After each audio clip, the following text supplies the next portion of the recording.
Secret Menu Podcast with your hosts, Diego Red and Money Boss. Brought to you by Rebel TV, the Rebel entity. Live from the West Side and worldwide.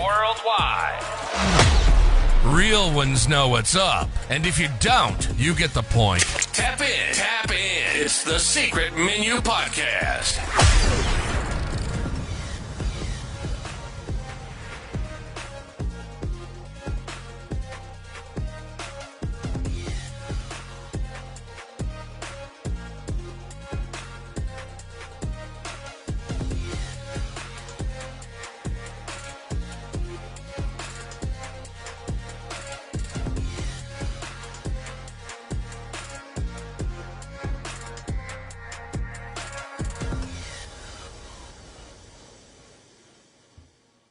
Better late than never, boss.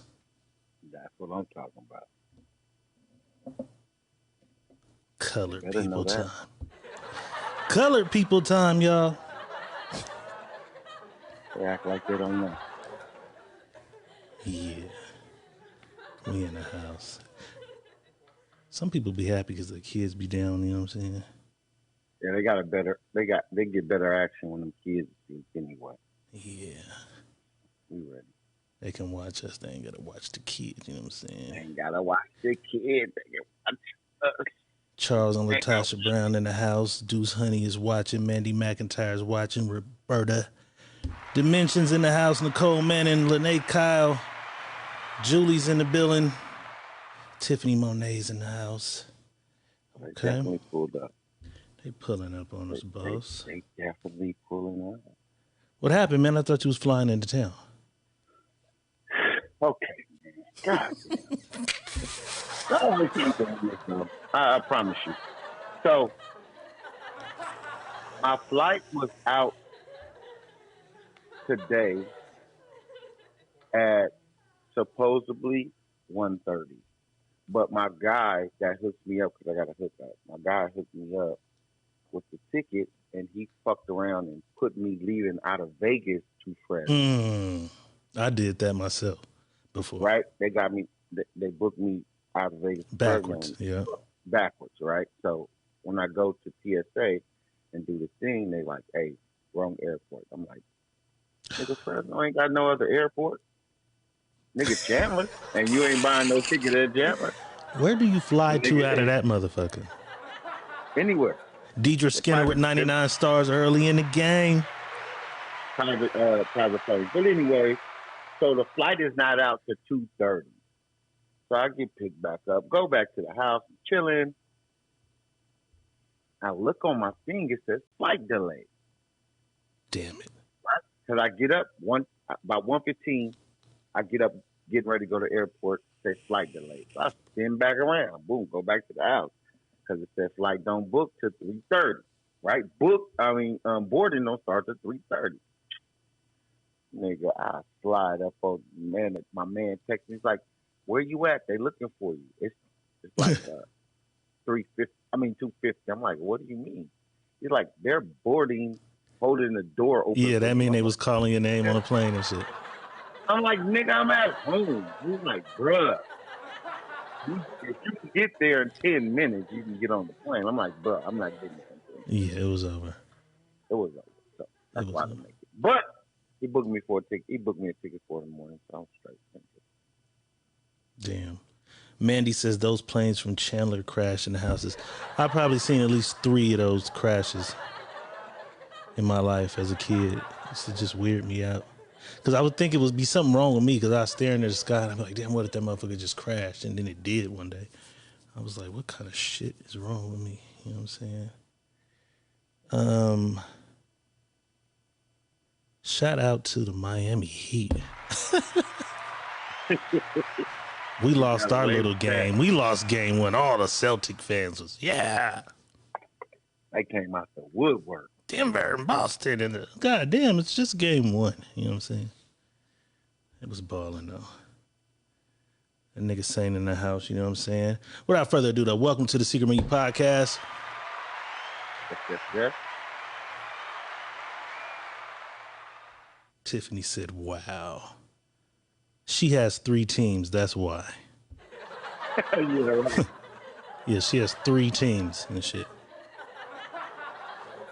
Shots fired. You know what I'm saying? Shots fired. You can't, Tiffany, you cannot have 3 teams. Oh Sorry. my It's God. not, just, that doesn't work like that. You I just try can't. explaining that, but How do you I got a figure bunch you of have, niggas. It's a bunch of the homies.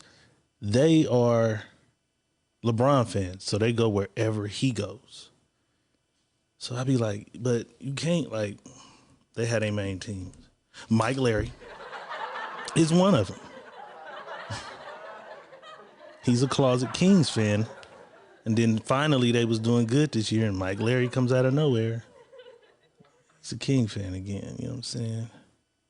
Shout out to Corey Venucci. She says, first timer, only because I've looked for you so many weeks with no luck.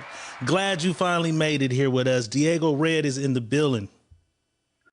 Money Boss is in his own building, and after this show, your mama's waiting for me with her legs wide open for the night for this late. On my way, baby. Yeah, without a doubt. Without a Rodney doubt. Woolley in the house too. What up, boy? Trying to get the YouTubers set and ready. Executive producer dancing all in the video. He got me with that today. I posted stories video clip with a little cartoon me dancing. He said executive producer all in the video. He got me with that, you know what I'm saying? But speaking of the homegirl story, you know what I'm saying? I'm a manager, so let me do some manager work. If you are out here Memorial Day weekend, Las Vegas, Tyrese, Dina Howard, High Five, Nivea, Rough Ends, and my artist, Miss Story. She just dropped another hot single, Gasolina. Craig Ranch Park, dope venue. It's outdoors, you know what I'm saying? You can, if you good, you can sneak your little bottle in there, smoke you some trees, and enjoy a good concert. The concerts is always dope there, you know what I'm saying? And it also is this week, his Money Boss birthday week. Oh, shit. It's Money Boss birthday week, you know what I'm saying? Yeah, but Boss Bash coming, you know what I'm saying? We don't even know what we doing. But hey, we'll make it Saturday, up. I know what we doing. Don't tell them. Don't tell. Saturday for a fact. No. Tell me later. We'll be front row at Devin Haney's fight. Ah, okay. Yeah, you can tell them that shit. You can tell them that shit. We'll have some good seats at Devin Haney's Oh, fight. yeah? Yeah. Oh, He just called me shit. and told me. He's like, nigga, I got shit. some tickets. I'm like, bingo. Shout out to Wise FM Miracle. They said they love this with the fire emojis, you know what I'm saying? Yes, sir. Tamisha Steele just made it in here, you know what I'm saying? KK in the house. What up, KK? Let's do it, man. Let's get started, bro. Let me see what there is for us to see today.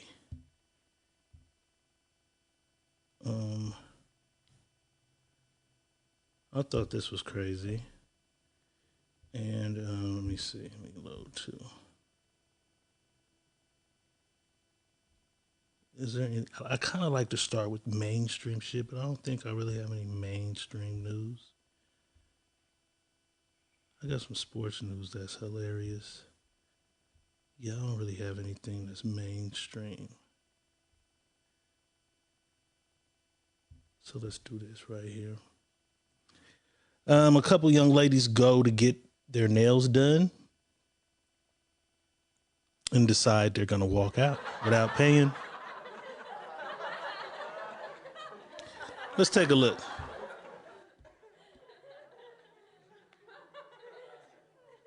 Oh, I don't even have to mute right now because there's no sound in this part. But it looked like they tried to get in that car right there. And the nigga, there go the nigga, he had the door locked. But they running. And now the audio is about to start. My mute us now.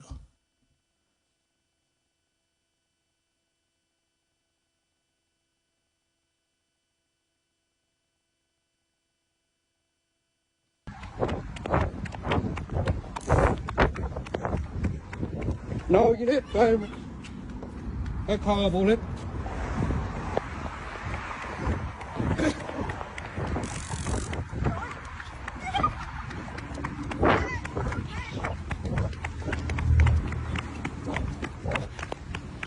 Get away from me. You have weapon. Get away from me. Really?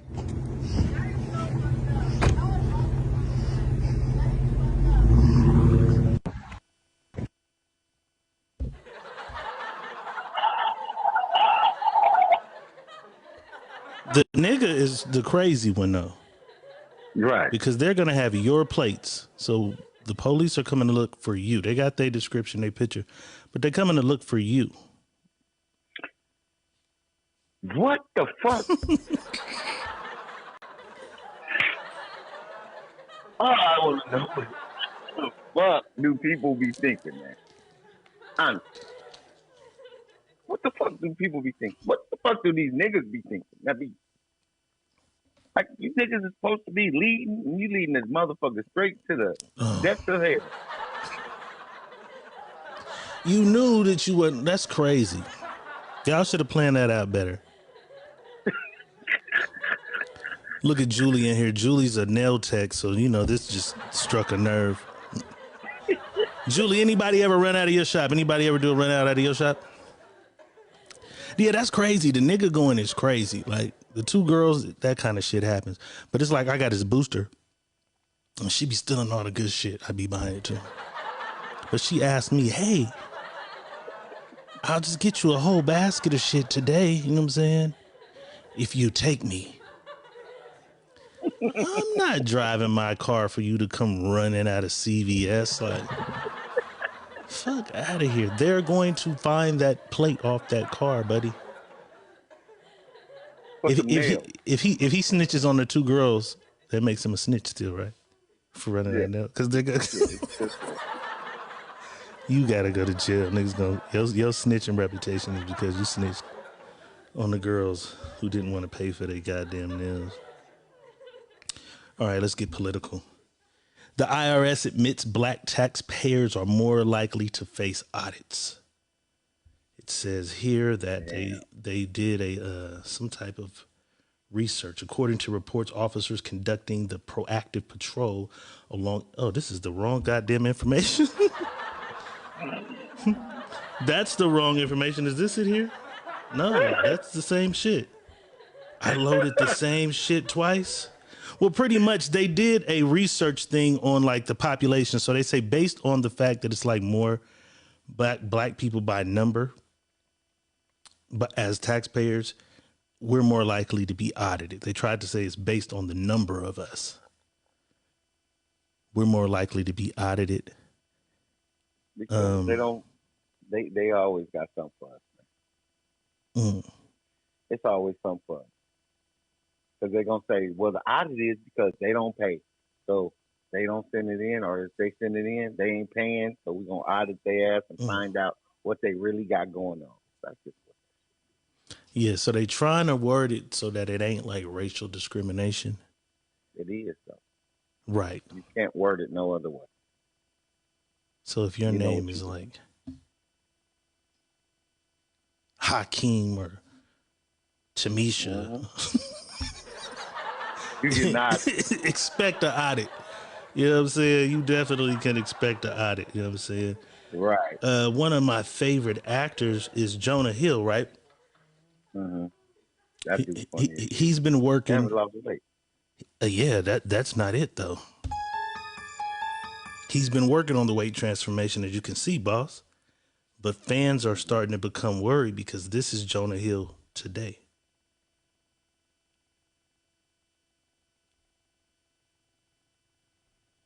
He looked good. He looked like he in shape, though. That's what I mean. And I think that's what it is. I think just when people are so used to seeing you big, when they see you that size, it's scary. You know what I'm saying? Yeah. Oh, he's sick. He this. No, he's in shape. Right. He's in shape, and that's what I said. See, now all he has to do now is bulk up. He have this fucking crazy body, but right now he's at a weight where his body structure and I mean his height and his body structure. This is what it'll do. You know what I mean? It'll make you look crazy. Like nigga went from Chevy Chase to Tom Cruise. yeah, it'll have you look crazy. He can do whole other roles and shit. Yeah, he ain't got to do just the little quirky, funny shit. He can get some kissing scenes and shit down. You know what I'm saying? Shout out to Jonah Hill, man. I hope it's healthy weight loss. He look good. Yeah, I hope it's healthy weight loss man. For sure. That's why I'm on my shit. I'm supposed to get my shit down too. Fuck. Yeah, you've been going. I've been on it, bro. I did about 60 push-ups. I owe 40. I owe 40. I'm going to try to get to them after this. And I've been eating clean, so I ain't been eating crazy. I've been fucking up there. I ain't been eating after. You know, I like to eat late. Right. I don't know why. I like to eat at 2 o'clock, 3 o'clock in the morning, 4 o'clock in the morning. So I ain't been fucking with So you've been bringing the time down a little bit? Yeah, I've been bringing the time down, so I won't eat past 12:30 now. It's still late. But I don't go to sleep till 3 or 4. Yeah, me every night. Well, nigga, we be on the phone. Right. So yeah, I believe you. We do. I was just going to tell you, me too, but you know that because we both beat the fuck up a lot of the time. Tiffany says she's trying to unbig her back as well. Camille says he just had a movie with Lauren London. That was a pretty good movie. He wasn't that goddamn small. They probably shot that movie a year ago. Movies usually take a little time to come out, you know what I'm saying? And with that being said, movies take a little bit of time to come out, but Trap House, the movie, is coming. Finally got it picked up by our first streaming site. Amazon Prime has it. I don't know the date yet, but we in there. I'm waiting on everybody else. I'm waiting on Tubi, but Amazon Prime has it. Trap House coming soon. Thank you, bro. Thank you. I can't wait for the people to see it. You know what I'm saying? It is a really good movie.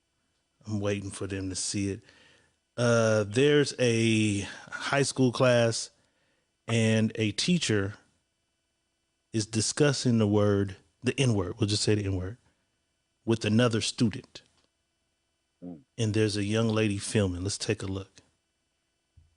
I don't like the word at all, but it I don't know, it feels like when a black person's using it towards another black person, it's the same. How is it not still a derogatory word? Beat his ass. I don't know. I don't get it. I mean, slave owners used to call them that, so it's just like a... So how does that... Right, but... And is the word not allowed to... Okay, so I'm going to say right now, as a teacher, if you want to keep your job, this isn't a threat. I'm not calling anyone. No, I understand. I can say the word, it's not... Mr. Bloom. What? No. I'm trying to say, like, as a student... I don't like the word at all, but it I don't know, it feels like when a black person's using it towards another black person, it's the same. Okay, so that's the video from the class. The young lady filming was suspended. He wasn't reprimanded, but the girl who filmed him saying it was suspended. Now give me your total take on this right here.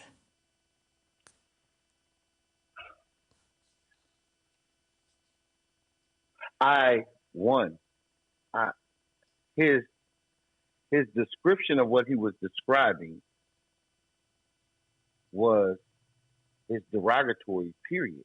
Why is it not derogatory when black people use it against black people, but when everybody else uses it, it's derogatory? I get that. Right. Boom.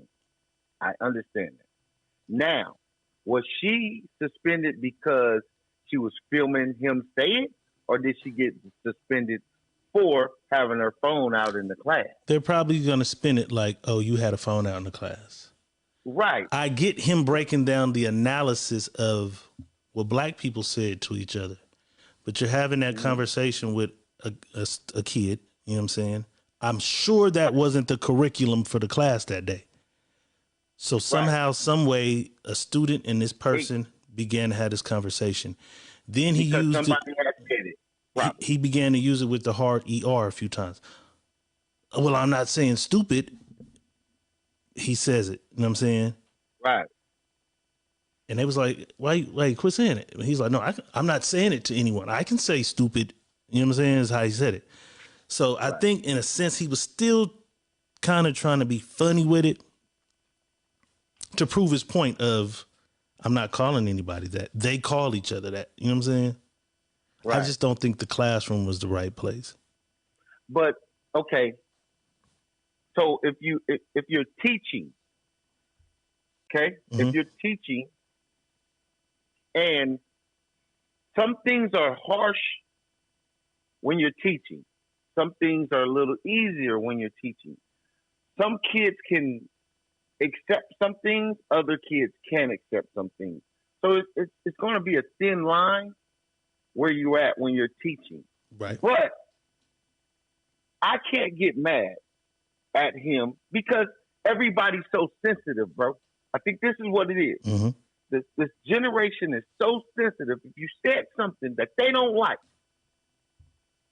you're wrong. But if they say something that they feel like they can say, and it's not to you, but they're saying it, it's okay. I think we're in a world right now where the kids, they're lost. They don't get it. Lost as fuck. You know what I mean? They don't understand anything because we didn't oppose on them like our parents opposed on us as understanding, like, listen, man, sometimes you got to take things as a grain of salt and keep moving. It shouldn't always hurt your motherfucking feelings about something. Right. You know what I mean? And I think this time these kids is just... But it's the kids. He's in there with kids. I get what he's saying, but it's kids. So what could you be teaching in order to have that conversation, though? Because we don't got were you a math class? Was you a history class? Like, I don't see... I don't think there's any class that teaches anything about the history of that word. No. And he was saying, not teaching the history of it. Because he probably heard 2 kids say it. Or it that's why I said we got to get, I don't know. Right. We don't. But as I'm saying, just me looking at it and thinking about school. Because even the kids who say it shouldn't be able to say it in the class. Like if I'm the teacher, like I said, I don't let my nephews say it around me. They can't say it to each other around me. But I say it 1,000 times a day. But they kids, they can't say it around me in the house. You know what I'm saying? Yeah. Right. But I don't think they're allowed to say it in class either. You know what I'm saying? They should be sent to the office if they're using it in class too. That way. But definitely the hard ER part is what fucked with me. And I'm just like, what are you teaching? Like, how did you segue to that? You know what I'm saying? But we do need further. That's what I'm trying to find out. Like, how did it even come about? Where did it come about? So now it's not, I'm teaching, we're having a discussion. Just him and one kid. Teaching it. No, that's what I'm saying. Him and that one kid. That kid was having that discussion. Right. Because something had to happen for that teacher to go into a discussion about that word. Okay, Jamil says that was a geometry class and he resigned. Right, but what happened, regardless if he resigned, what happened for them to engage in the conversation? Yeah. That's my boy X. What's up, X? Bless up to you, brother. I see you was over there a little down. Hope you all right over there, man. Mystique Stewart, I think I seen this one day before. They're trying to take critical race theory out of school, but love saying that word. What is critical race? Somebody said that the other day, and I asked the same question, and I think they told us, and I forgot it already. Tell us what critical grace is. You know what I'm saying? But see, this is the thing. We got to understand this, people. Let's just understand this. If this kid said it to somebody else, and he stepped in and asked him, why did you say that? Mm-hmm. Why did you call him that? You know what I mean? And it led to this conversation. Why is it okay for you to say that to him? And why is it okay when these people say it to each other? Right, but it could have been anything. Yeah, but if it's a geometry class though, like I said, if he sent the kids to the office for saying it, cool. Or you tell the kid, hey, we don't say that in here. Cool. He engaged in a conversation with the kid about, well, why can black people say it and I can't say it when two black people say it with each other? So I doubt it was anybody black over in that area because he's talking. That's what he's talking. He's saying, well, when two black people say it, it's fine, but I can't say it, but two black people can say it to each other. So it's him and another white kid having a discussion. You know what I'm saying? Right. So that's all I'm saying is like, even if you had that with a kid, you and that kid should have been having that on y'all one-on-one thing. It's you and you're offending, I think, the little girl with the black kid in the class. This is the little girl right there. Well, she looks mixed. She cut. Yeah. Shut up. You cut. You stupid. You cut. You stupid. You stupid. Is cut. If your daddy black, you black though. If your daddy black, you black, boss. But your mama might say nigga in the background because you cut. If your daddy black, you black, boss. and then even if you today. Right. I was just listening to this. I was just watching something today on NCIS, right? These two little it's one Mexican kid. Well, he's not Mexican. He was half and half, right? He's Mexican and white. He goes to a white school and he got white buddies, right? Mm-hmm. And they're going around, bro, and they're whooping on Mexicans. They're whooping on old Mexican bums and shit, and branding them with a fucking a Mexican token, right? They're branding. So his mom said a word when they got caught. All shit went to court. His mom said a word in court that meant peasant in their language, right? Mm-hmm. And the prosecutor was like, "Oh, that's what you use to call people that's underneath you," because she was in the uppity area and she was living like she wasn't. You know what I mean? She wasn't one of those. So what I'm saying to that is, yeah, you is Mexican, but your mama is telling you them beaners over there, calling them beaners. Because she married to a white dude and y'all live in this white area. She thinks she's somewhat better. Come on, man. That's what I was saying with little girl right there. You cut. You don't care. DeQuincy Lee with 530 stars. Donations through the nation. We appreciate the love. Mystique Stewart said critical race is about taking critical facts about American history and American influence and African influence on our culture out of our education system. No more lessons on the facts of slavery, banning books by African Americans. That's crazy if they try and do that. Because we're responsible for a lot, from the Super Soaker to Peanuts. You know what I'm saying? Yeah. They're going to take all that out. That's a lot to remove. Some states are even revoking college degrees for graduates, but they are out here comfortable with the hard R. It's just his story, bro. And if we understand, I think that's the problem. We haven't found who we are yet. And so we still worry about shit that don't matter. And it matters to you, but it shouldn't matter to you. It should and it shouldn't sometimes, though, bro. Like, I feel, because this is how I'm looking at it. Like, he's saying he can say it, but then he says, I'm not saying stupid hard R. You know what I'm saying? Right. I'm not making. But you're looking in the direction of the black girl filming. You know what I'm saying? I'm not calling anybody stupid. Okay, bro, but it's like you picking on the low. No, because it's like I'm not using it in a derogatory statement. I'm not using it derogatory to you or to anybody. I'm just saying but I get it. I do. I really because okay, we got this whole trans wave now, right? Right. So the word that offends them the most, right? The F word that offends them. It's like us sitting in a room. There's a couple gay people in the room. and we say that word, and the gay people are like, "Who's he calling that?" Oh, I'm not calling y'all that, but I can say the word. I'm just saying the word. But y'all, But I should. But if they saying it to each other, it's okay. No, I'm not saying if they saying it. I'm just saying they in the room because we don't know it was nobody in the room saying it. We don't know where that conversation came from. So the girl looks up and he's having a conversation with a kid about the word. You know what I'm saying? I'm just saying if me and you are in Starbucks and it's a group of gay people there and we sitting at the table and we see them and we start having this conversation and you say, well, the motherfucker, and then you say the word and then they look over and it's like, we ain't talking about y'all, but we talking about, you know what I'm saying? Right. You know what I'm going to tell him? What? Mind your motherfucking business. I knew that was coming. Are you in my conversation? I knew that was coming. I ain't talking to you. You in my conversation. Mind your motherfucking business.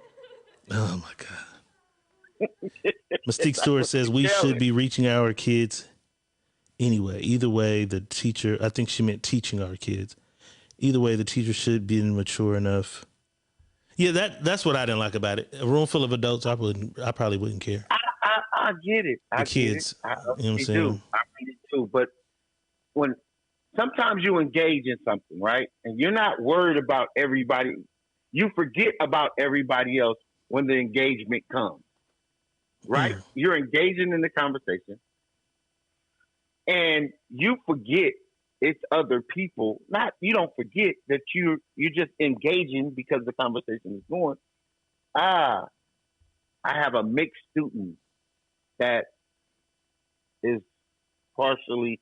I shouldn't say that. I get you that. The adult in the room first of all, though. You know what I'm saying? Like, right? You gotta kind of be aware of some shit.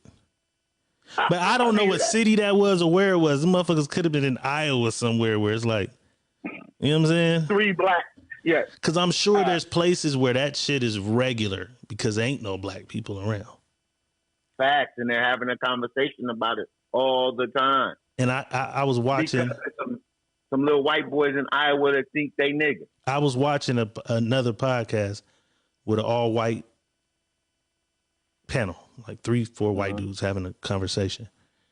And one of them was like, bro, you ain't never said that. The other white dude is like, no. You know what I'm saying? And he asked the other dude, like, you ain't never said that? And he was like, yeah, I've said it. You know what I'm saying? The other dude, you ain't never said it? It's like, no, I ain't never said it. He was like, bro, you done said it. But I'm sure it's places where they all say some shit. I'm sure we all say some shit. A lot of the times we say some shit that's pretty stereotypical and reverse racist. All the time. And we have to catch ourselves, you know what I'm saying? All the time, I say it. Us as the human race just need to work on it all together. Jay Smack in the building, what it do? Macaroni. That's what I'm saying. It's just like, I mean, we're sensitive.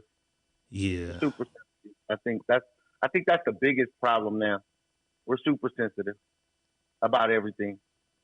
Like, I grew up, sticks and stones may break my bones, but words will never hurt me. I grew up that way. I don't give a fuck what you said about me. No, nigga, words used to get niggas' asses beat. No. The words that used to get nigga ass beat was the words. Yo mama. When niggas say yo mama. That you said and you pushed the nigga, that's what the ass whooping. I just didn't whoop your ass because you said my mama and we was ranking. Because ranking was in. We talked about any and everybody. But we seen a bunch of them roll over into some fighting because a motherfucker couldn't. Yeah, because a motherfucker couldn't handle it. You got in the gladiator box when you should have been outside the ring. Right, just laughing. You should have sat on the side and laughed. Because it was some niggas in middle school and high school that was annihilators when it came to ranking. But shit, moving along though, you know what I'm saying? Boss, one of the things that something you don't like on a woman. A big back. Something else.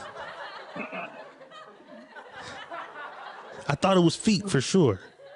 Feet is I thought feet was the shit you didn't like. And you know I don't like a big back. Well, we do know you don't like a big back. Everybody knows I don't like a big back. You right. But feet is for sure number one. I thought it was going to be Number feet for one sure. is feet. Okay, feet. Yeah, number one is feet. Boss do not fuck with toes. You know what I'm saying? So when I saw this shit, I thought of Boss and I had to bring it here. Apparently, there's this new little trend going around with some of the ladies in hip hop. They sucking niggas' toes. Sexy Red, the genius rapper behind Coochie Pink Booty Hole Brown Pound Town, posted this shit on social media. Woo! Sexy Red, Oh, Lord. farting in your man bed. Oh, Lord. And one of our other favorites, Suki Hana, she went as far as to put a nigga toe in her nose. And that nigga on the monitor. I didn't see that part. Damn it, man. That nigga on the monitor. Where they at, though? Any ladies in the comments? Suck toes? Foot emojis if you suck toes. Foot emojis if y'all fucking with the toe movement. It's the new wave, ladies. Get with it. Y'all went and got BBLs and shit. Come on. It's our turn. We want our toes sucked. Well, why it's our turn? We fit to bust a move. Oh, shit. What happened? Ashley then hit us with the 2,000. Who? Ashley hit us with the 2,000. Ashley Vigil with 2,000 stars. Let's do it. Hey. Let's do it. Get to it. Let's do it. Let's do it. Let's do it. Let's do it. Let's do it. Let's do it. Donations rule the nation. We appreciate the love. The Cash App is at the bottom. Stars is at the bottom. The share button is at the bottom. It don't cost y'all nothing to do that, though. Just hit the share button for us one time. Everybody in here. Everybody in here. Hit the share button one time. Just hit the share button one time. Share the ignorance with your friends. You know what I'm saying? Apparently, there is a sorority, bro, in Wyoming. And a guy, sororities are women, right? Sororities are women, fraternities are men, right? Okay. Correct. So a trans guy joins the fraternity, but the women believe he's not gay. They think I'm trans, I identify as trans, and he came in the house and he just stares at the girls. The school ruled, after their disputes, that he's allowed to stay there. Let's take a look. I cannot imagine what it was like for you gals, Hannah, in there dealing with this obvious man, but also one who's clearly getting aroused by just being around you. Can you give us some idea of what that felt like for you? It's a weird, gut-wrenching feeling that every time I leave my room, there's a possibility that I'll walk past him in the hall, whatever setting that may be in. And it's never a pleasant encounter. And that's the scary part. It's a weird feeling just to know that I could run into him anytime, full access to the house. But this just goes to show, like, we need women's spaces for that reason. Like, our house is our home, just like any else's home. Like, you go home at the end of the day to feel comfortable and relax in your own skin. And you can't do that knowing that this individual has full access to your house. I mean, I cannot imagine what it was like for you gals, Hannah, in there dealing. You send your daughter to college and she calls home and tells you, Dad, there's this guy that wears lipstick, but we think he's just a regular guy and they won't make him leave. What are you doing? I'm pulling up. Causing L. But I thought the sorority house was for girls that's in the sorority. And I was thinking that too. How did he join? Or pledging for the sorority. I thought that too. How the hell is he in that house? I don't know. Unless they allowed him to pledge. I don't know. But he's there. So maybe he had one friend who got him in or something? No, you got to go through the whole. Because that's like 2, 4, it's like 10 girls in that video. You got to go through the ropes to get in. So I don't know how he got in there. You know what I'm saying? But he's in there and they went to the school and they said, hey, Tiffany Monet says he probably was pledging. So maybe But if that's you're what I'm saying. pledging, you can be there. No, but see, even if you pledge, you got to be accepted to pledge. You just can't say, "Oh, I'm going to pledge." No, you can. I think everyone can pledge. I think there's no discrimination on pledging. You just won't make it. So maybe he has to move after he doesn't make it.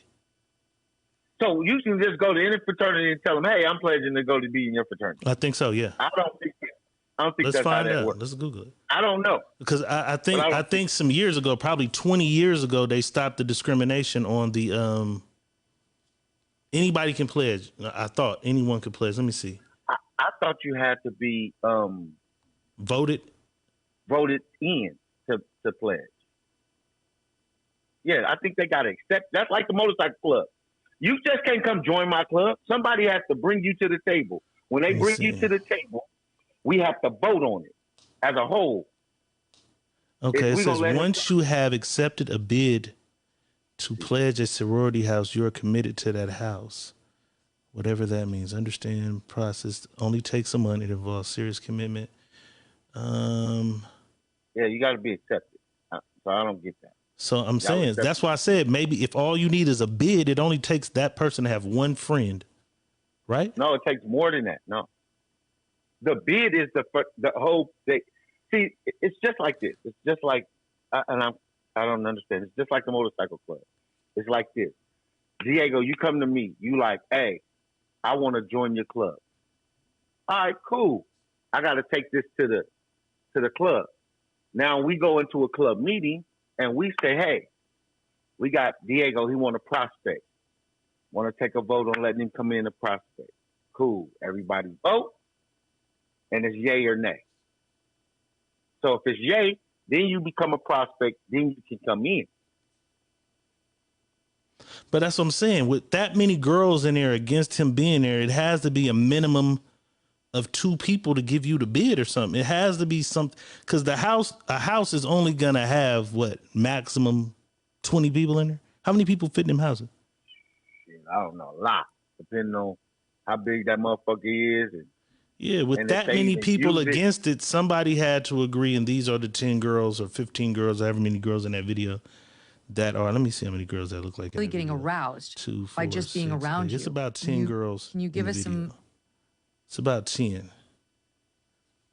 Let me see if anybody in the comments. Nobody in our audience went to college. No, nobody pledged. That's all. And everybody keeps saying that the laws are different now. So I don't know. Because I remember there was some big thing about the discrimination of people trying to pledge. But so you can, I think you can, but they're just going to deny you anyways. Because I'm almost sure, because it was black dudes. When the shit happened, it was black dudes and they was just pledging the white shit on purpose. You know what I'm saying?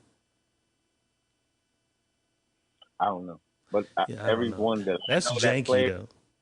They were, you know who we can call V Mays? He is a motherfucking judo. My cousin too. Let me see. And Jerry is. You know any women in a sorority though? No women? Chanel. Damn, I don't got Chanel number. You got Chanel number? Ison's wife is. You got Ison number? I think so. Yep, I do. I got Ison number. You want to call him? Yeah. His wife and on. Okay. It's 9:46. They might be sleeping. They're ready for work or some shit. Oh, they up. If they up fucking with it, let's, you know what I'm saying? Let's delve into this. Let's figure out how. Right now. Let's figure out how this nigga got. Right now. You know what I'm saying? This nigga done got in there. How did this nigga get in here? We trying to figure it out. I think Chanel went to Grambling, huh? Shout out to Grambling.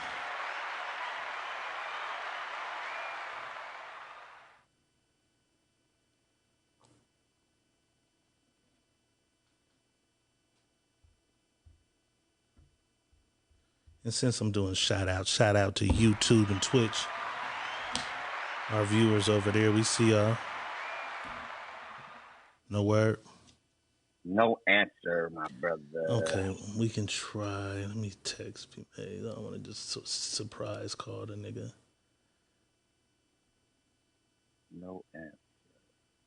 Do I even have this nigga number here? Yeah, I do. All inclusive. Yeah, we gotta ask a sorority, a woman that's in a sorority, not a fraternity. Yeah, he might. I mean, our next best option is asking a nigga. Yeah, he may. I just texted him. Walter he's a Mason, so that's the same kind of shit. That's close. Jamil says No, her that's daughter the was same voted shit. in, but I don't think that the Mason shit. I think they have way crazier shit. You don't think? Than a sorority or It's the fraternity? same shit. The Masons have Yeah, it's the existed. same. Masons have existed before schools existed. But that's where they got their shit from the Masons. Oh, I'm okay, That's how maybe, the fraternity thing, but I'm just saying that's how that the ain't fraternity the. thing started from the Masons. The fraternity, that shit started from Masons. Yeah. We'll call that nigga. Let's see, because this nigga ain't text back. And hey, MV Mays is a Mason. How did that work? I think he's a Mason. No, yeah, no. I ain't gonna put that. I don't know, bro. Let's whatever. We'll move on, I guess. I guess we'll move on. I wanted to solve this goddamn mystery because this nigga's in here. You know what I'm saying? So that means a girl could identify as okay, Jamil voted in, but by how many people? I don't got DJ Straw's number. We need a woman. We'll do some research on it. I can call my little cousin Jerry and find out. He's a Kappa. Call somebody. Let's see. All right, let's see. Let's call him. Because if it's that many motherfuckers against it, you feel me? Yeah. It has to be a group of motherfuckers that aren't on the TV that said, yeah, he's fine.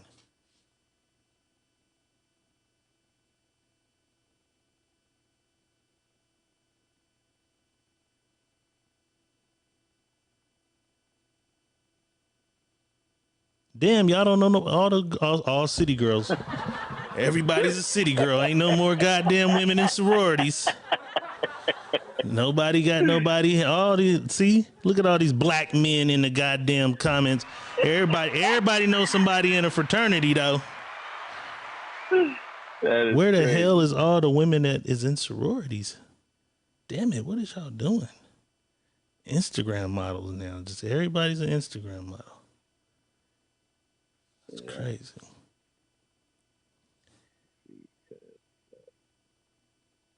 Good Lord.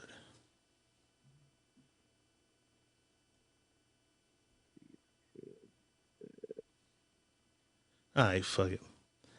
Let's do this. This guy gets pulled over by the police for not wearing a seatbelt and has a mental breakdown. Let's take a look.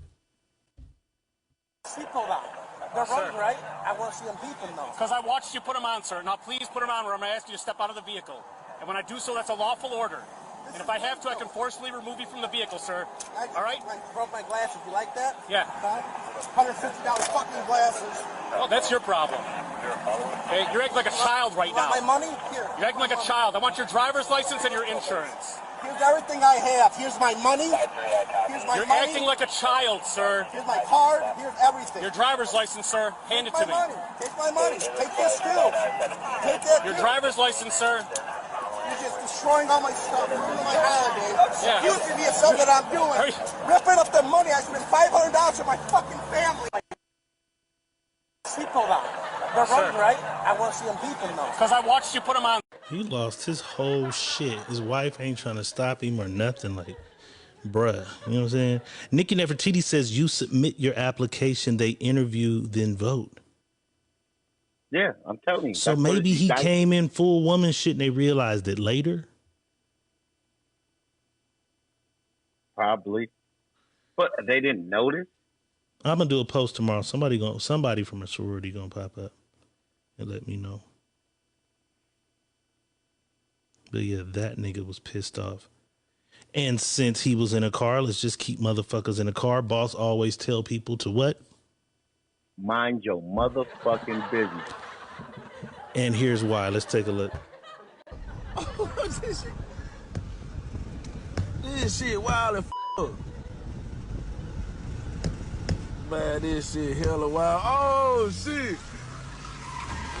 Damn.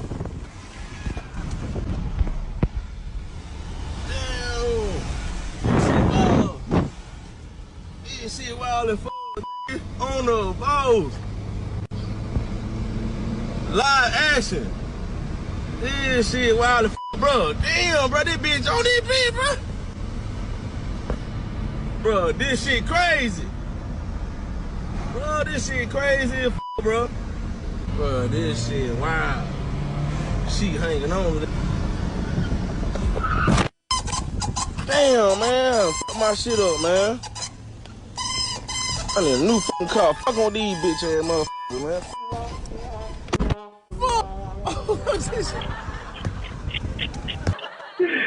Just dumbass get. Mind your motherfucking business. Dumb. If I'm the nigga in the car trying to get the bitch off my window, I got to sue you. My insurance has to come for your ass. Right. What do you tell your insurance? Well, it was a lady on the... You stupid nigga. I wasn't minding my motherfucking business, and I was tending to somebody else's business, and wasn't paying attention, and ran into the back of somebody's else's Damn business. It. Yeah. This nigga here, man. Okay. Let's do this. We often talk about households, the man in the household, what the man should do, what the man should not do. Right. A lady we both really don't care for. Gabrielle Union says that she goes 50-50 with Dwayne Wade, though. And a lot of the ladies was in an uproar in the comments, you know what I'm saying? Because they like, you got a fucking NBA player who fucking has all these rings and makes all this money, and you need to do... I didn't clip any of the little comments, but they were going crazy. They feel like Gabrielle Union needs to stand the fuck up. But Gabrielle says she splits everything 50-50 with Dwayne Wade, and she often thinks she isn't doing enough. She's always worried about family. She said they're good in their house, but she worries if she's not doing enough to make sure the motherfuckers outside, the other families outside of their house is right. You know what I'm saying? But I think a lot of people was upset that she goes 50-50. You think she should be going 50-50 with Dwayne Wade? Hell yeah. The fuck? Why not? You live in this motherfucker like I do. Right. You got millions. I got millions. Come on, man. Like, whatever. I don't care. Yeah, but you should. She should. And there shouldn't be no problem with it. She got it. It ain't hurting her. No. But I know why she do it anyway. She's the nigga in the house anyway. She's the man of the house. She wear the pants. Anyway. She wear the Definitely pants. wear the pants. Just Regina says ain't nothing wrong with 50-50. I don't think so either. It ain't. The world we living in right now, I need some help. You know what I'm saying? Whatever the fuck floats. You ain't putting nothing on this shit. I just keep it how I got it going, just to the neck. You know what I'm saying? Yeah, whatever floats y'all boat rocks another motherfucker's world. So it ain't about y'all. It ain't about what other people think, what they should be doing. If they're comfortable in that, hey, that's what they're comfortable with. Why is it got to be what we think they should be doing or what he should be doing because he's this? Mind your motherfucking business. Tiffany Monet says she said she used to pay all the bills in her last relationship. I think I seen that too. And that was crazy because they got... Nobody knew they was fucking with each other, and they went to a game or something. I never forget it. I was watching that game live, and the camera flashed to him in the goddamn skybox. And that's how his wife and her dude found out that they both was getting cheated on TV. Same way Irv Gotti found out Ashanti was fucking with Nelly. He was watching the game. Seen him on the sideline. You know what I'm saying? But this next shit... Go ahead. And they stayed together for a reason. Who? Gabrielle and motherfucking Dwayne Wade. Yeah, that shit is weird to me. That's a weird couple. It's a weird little couple. Yeah. Yeah, huh? The same shit Chris Brown punched Rihanna in the eye for. What? That phone call from the doctor. What? Oh yeah, you Oh, did have a different shit. theory. You had a different theory. Yeah. See, I had never heard that theory. Yeah, I had never heard that theory. Yeah, you got a different theory. I never heard that theory. That's why. That's crazy. That shit got real quick. Somebody sent me this right here and said it's Fresno. It's going viral. I'm not sure if it's Fresno. I was looking trying to see if I could recognize the street or something. It's on a residential though. But I guess a nigga was shoplifting out of because we talked about this. Remember we saw the motherfucker shoplifting and then the motherfucker tried to stop him. And we said security can't go outside this shit or whatever. Well, this nigga was shoplifting and the store clerk got in her car and chased him down. Let's take a look.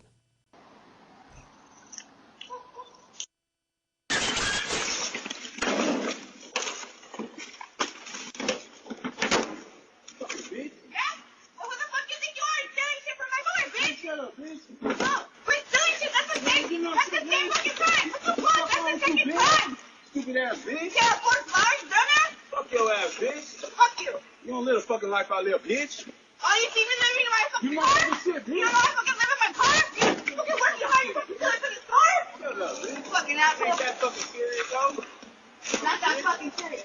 Man, you gonna fix my shit, bitch? Fix your shit? Buy your own shit. Dumbass bitch. Fucking messing up this person's house. What the fuck? You did that. Yeah, for fucking shit. What? Ain't that fucking serious, nigga? Yeah, it's a fucking story. Who cares? Everybody steals little motherfuckers all the time. If it was your people, you wouldn't be tripping. Fuck you. What the fuck? Yeah, you going to jail for that, bitch. Go ahead. Yeah. Make sure of that. Yeah, you going to jail for that, bitch. Go ahead. Yeah. Make sure of that. Yeah. Then I'm pressing charges, bitch. Good looking. I need that money. Good looking, hoe. Bitch.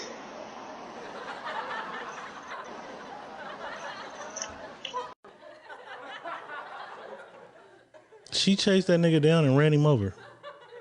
Well, blocked off the shit and made him crash. No, she hit him. Okay, she hit him. The clip starts so goddamn abruptly. Yeah, no, she hit him off. I'll wait till it come back. Yeah. Yeah, go check that out. Good. He gonna sue. I'll sue the shit out of her. That nigga went because home. He crazy. They said it's Fresno though. So if anybody knows who that is, if anybody knows who that is, we want to know the guy or the girl. We want to talk to him. And she guarding that shit with her life. Like, that is not your daddy's story. And that shit got insurance on it. Like, stop playing. It ain't that serious. She chasing that nigga would have hit you. That nigga would have hit you across the head with something. That's what I thought about. Your ass would have been. Because the camera, she couldn't have hit me. Yeah, she couldn't have hit me like that. It would have been up. That's crazy. And picked up $9 worth of shit. that's busted open and torn up and shit. Like, you can't even put it back on the shelf. Like, what was the point? For $9 worth of shit. Mystique Stewart says he said bitch like he too short.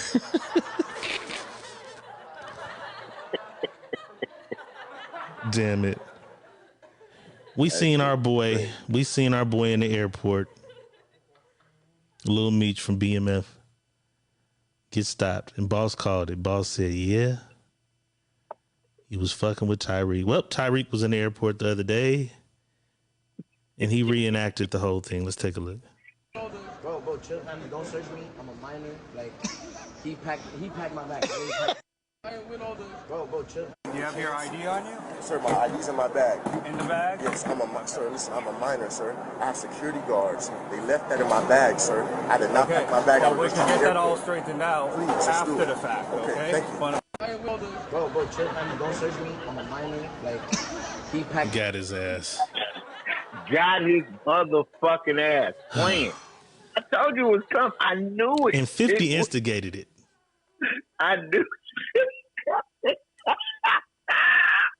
Meech got to hold an L for the rest of this year. There's nothing you can do today.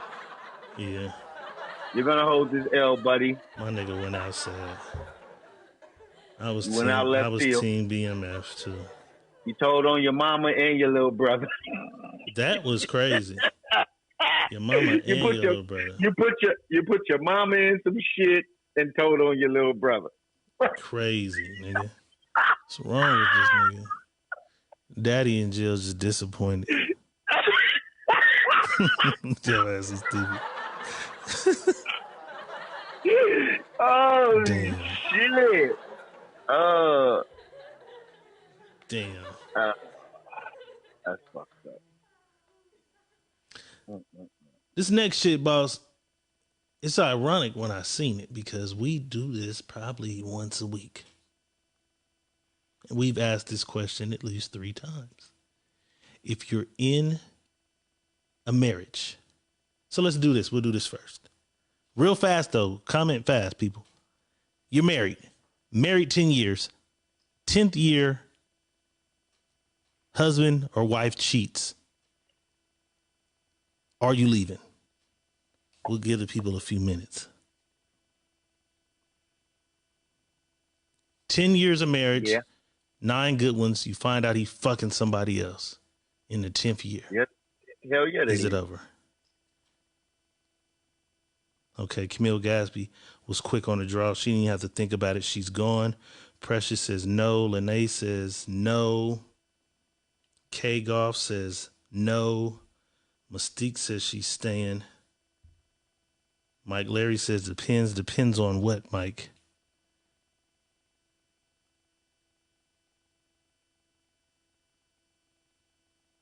Not exactly. Just me. You can't have 2 things. Maybe. Yeah, she would come with the maybe. She was out of there. Every goddamn discussion, she was gone. I was gone. Yes, you was. Yeah, I was gone. You know what I'm saying? You supposed to stand on your shit. You know what I'm saying? Because I was gone. All right, anyways, they asked Keke Palmer, who I love, the exact same question, and let's take a look at her answer. Okay. 10 years, kids, and then in the 10th year you get cheated on. Are you leaving? It depends on if he's showing me contrition or not. Why did this happen? Why didn't you talk to me? Was there a problem in our marriage, or is there a problem going on with you? Is this a midlife crisis? Is this something that you know, I need to understand what's going on. But I do think that forgiveness is a major part of love. Mm-hmm. A lot of people don't want to admit that. Now, I'm not saying you need to be forgiving a dude every dang on day. You know what I'm saying? For something major, you know what I'm saying? Like, you got to be able to set your boundary lines and whatever your hard lines are. But I feel like I have learned throughout my life because I've cut a lot of people off. I'm one of those people that's like, you did me wrong, you've hurt me, we're done. Number change, you're blocked. Yeah. And I've learned that that's not right. I've lost a lot of people, or I have just found myself very alone because it's like, well, girl, somebody gonna hurt you once or twice, like including your mama and your daddy and your family members. Like, you're gonna be hurt by people because people are married. Okay. 10 years, kids, and then in the 10th year you get cheated on. Are you leaving? It depends on if he's showing me contrition or not. Why did this? Oh, you like that right there, huh? Fight for that shit, bitch. That's what I'm talking about. Fight for that shit, bitch. That's what I'm talking about. Stay there and fight for your marriage. Stay down. Stay there and fight. Stay down, because everything ain't going to always be good.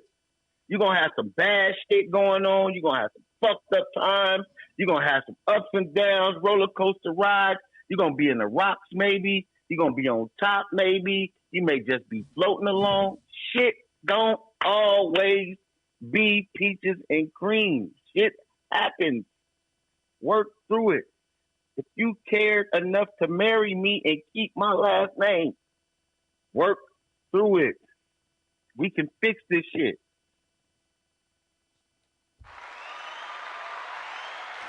She throw a nigga that pussy with my last name, I'm at it. I'm gone. But shout out to Keke. Standing firm in her love. I gotta cut.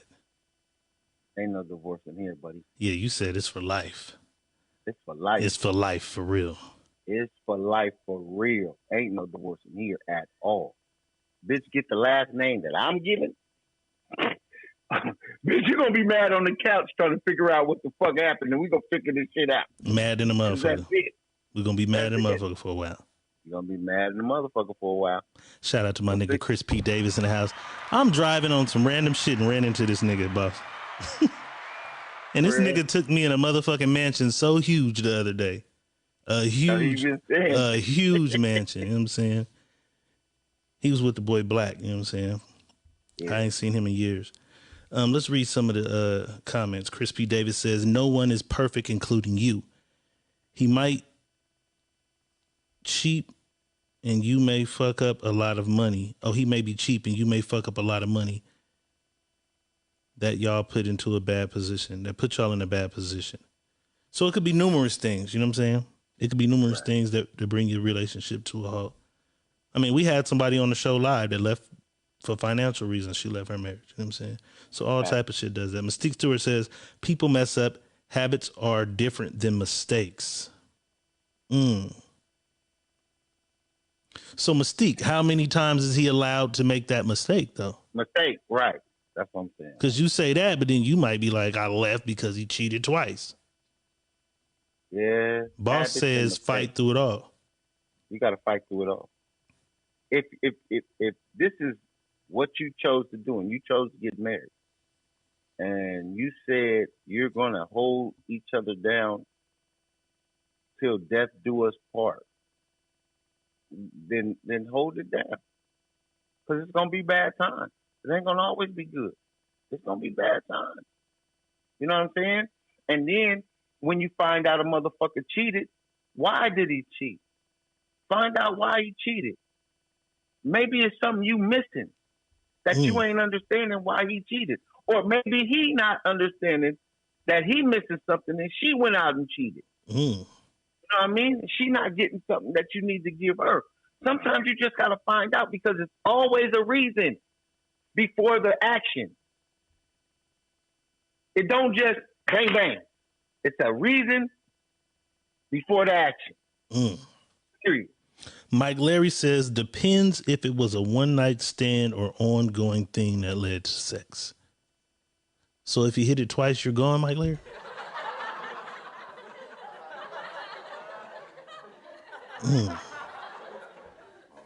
Tiffany Monet says, if I caught him, I'm out. I think she said earlier if he came clean about it, they could work. Mystique. Go ahead. Go ahead. No. Go ahead. Oh, Mystique said marriage is deeper than a relationship. I've yet to be married, so I haven't, you know. I ain't married either, so I be speaking from just the nigga I am right now. But, you know, let me see what some of the other people had to say. Hey, I posted something in the group today, and it was some real shit. He said, the man said, just because you working on it, don't mean you're doing a good job at it. You feel me?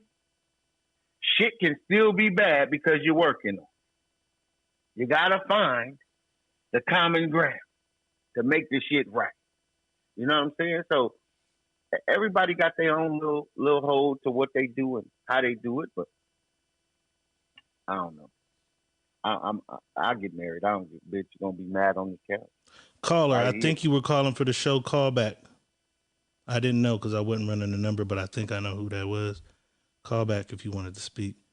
I seen somebody said they had to fall out of love. I think it was Nikki. Nikki Nefertiti said something about she fell out of love, which is what led to her divorce. I'm sorry I lost your comment. Hold on real quick, boss.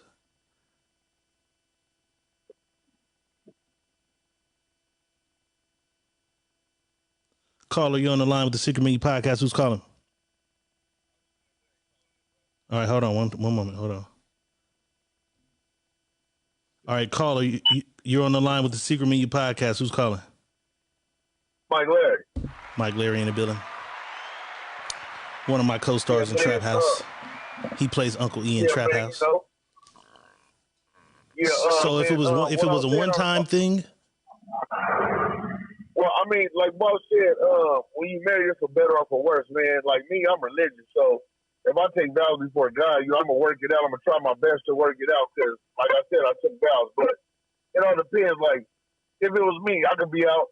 I'm married for 10 years, and I had a night I done got drunk, and nigga had a drunk night and just fucked up and got some random coochie. You know what I mean? I fucked up. Now, I would expect my wife for us to work it out. You know what I mean? You know what I mean? Not blaming on the alcohol, but it was a mistake. Shit happened. Now, if I was fucking with a bitch for like 6 months, talking to her off and on, we going on dinner date and all of that, I'm spending time with her, and it build up, and then we start having sex. You know what I mean? Now that's something different. Now, you know what I mean? For my wife, she gonna look at it like you spending time with her. You done built up a relationship. You trying to know this person. You know what I mean? So I would understand if she wanted to divorce me on those kind of grounds because I'm putting all my time and effort into this new woman. You know what I mean? That I should be putting into my wife. You know what I mean? That's why I said it's a difference with a one night stand and some ongoing shit. You know what I mean? It plays different parts. all right. But for you speaking from in reference to what she should do with you if you fuck up. If your wife goes on a girl trip or something and you find out she threw that pussy at bar mitzvah in Atlanta. Oh yeah, I'm going back. You niggas said a bar mitzvah. That's a lot going on. Shit, hell yeah. Dude. Nah, she had an affair. She fucked somebody while she was in Atlanta. Well, yeah, it was. Especially if it was on a trip like that, I'm gonna think some more shit to it. Like what? Yeah, she went out of town with her friends. She's never been to Atlanta before. Her and her girls never been to Atlanta before. They're going for her girl birthday. They go to Atlanta, and you read some text messages or somehow you find out she slept with somebody in Atlanta. She's back home in California now. Man, shit, like I said, shit, we gonna work it out. Y'all gonna work through it. Some shit that happened. Now that's some shit that happened that shouldn't have happened. You know what I mean? I'm gonna be on her bumper about it. You know what I mean? But we gonna work through that shit because I understand y'all was out there drug tripping and drunk and shit on some other shit drunk. You know what I mean? So shit happens. You know what I mean? Just like for me, same thing for her. You know what I mean? I'm willing to work through the shit. Especially 10 years, man. We got kids. It's a lot of history there. You know what I mean? Right. So no divorce. I'm gonna work it out. Okay. He working it out. But if you found out they was fucking every last Saturday of the month for 7 months, that's different. Reba Dirty, bitch. Reba Dirty, she gotta go every weekend. Shit. She don't give a fuck about me. So, do you think she stopped loving you because she started fucking somebody else? No, I don't think she probably necessarily stopped loving me. Like you said, it could be something that I'm lacking and not doing, and she was looking at other areas for it. Come on. You know what I'm saying? It could have been me not paying her enough attention, or me always with my spare time I do got because I work all week. My spare time I want to kick it with my partners and not her. It could be all kind of shit that build up to make her make that decision. Vice versa. So you know what I mean? The shit go both ways. You know what I mean? You got to be able to accept the shit that you dish out. All right. I just needed some clarity. We appreciate you calling in, man. I don't know if you was in here. Right. I don't know if you was in here when I made the announcement, but the movie on its way. Amazon Prime picked it up. I'm just waiting on Tubi now, man. But Trap House coming soon. Oh, come on, man. You know what I'm saying? Uncle ETA will be in everybody's face on your TV screen. Yes, and sir. you will understand. You know what I mean? It's big up to Diego Red, man. Shit, y'all give him shout outs and send some donations and rule the nation. That nigga right there putting on for the city. Yes, sir. Appreciate you calling, bro. All right, one love. One love. All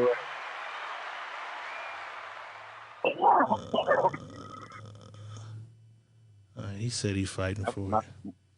My cousin called me back, so I was gonna call. Go ahead. Let's do it. Fraternity. Let's do it. I need counseling though, because I got a goddamn problem. And you want to know what? You want to know something else? What? We're not on YouTube. Shut up. Link the wrong YouTube. It's all right. We rolling. It just got to go later. We're not on YouTube though. I was just about to say that because when you sent me the link was different than the link. Yeah, it's the wrong shit. I got to figure out how to take them out of there. It's linked to old Diego Red YouTube. It's not Rebel TV though. Rebel TV ain't linked, but it's cool. And it ain't on there. We on Twitch and Facebook though. It's cool. Damn. And I had niggas tell me earlier today, like, yeah, I'm waiting. I'll see the alerts. I watch on YouTube, but I done fucked it up. Hang up the conference call because it ain't hung up. That nigga's gone. I did hang him up. You gotta hang it up. Go up. I did. I went to his name and clicked that nigga out of there. I did. Did you put the X? Did you put that? Yes, sir. At the conference? Okay. That nigga's out of there. Nigga's gone. Okay. I was just making sure. Because my phone say conference. Oh, yeah, that nigga gone. Nigga's out of there, man.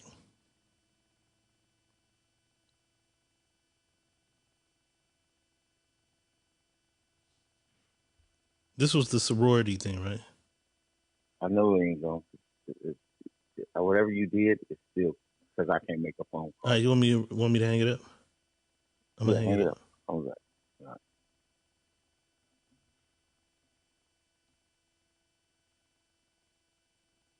Why the fuck is that?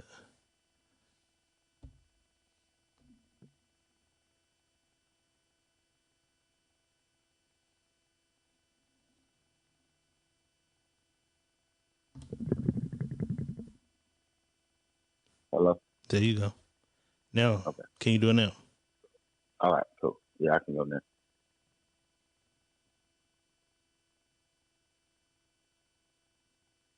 Do they know what you're calling for?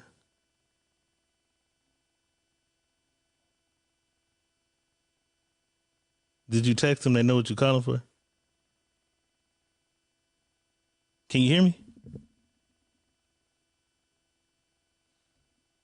What the fuck is going on? I can't hear you now. Oh, you're on the other line calling, right? Okay. This nigga's on the other line explaining the situation first. I'm like, I can't hear this nigga, yo. What's going on?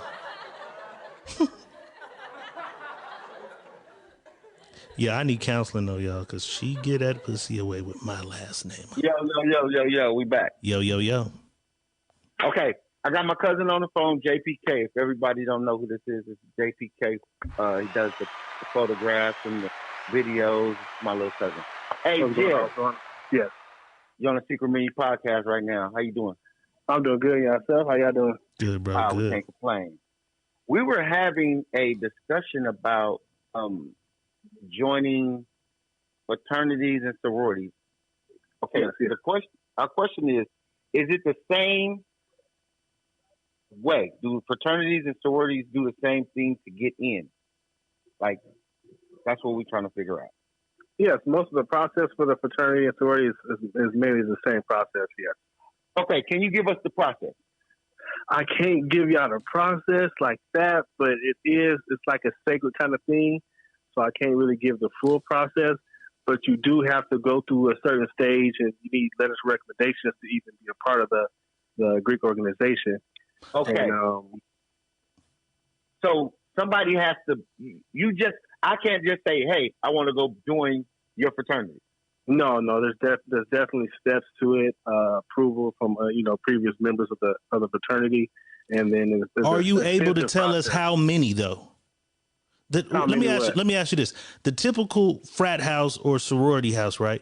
What's the typical amount of people that are usually in that house on an average? It depends on where you at. For Fresno, we don't have a house. Depending on the geographics of the frat house, some people have frat houses and some don't. So it all depends. And then the amount of people that cross on the line differs between what school you go to as well.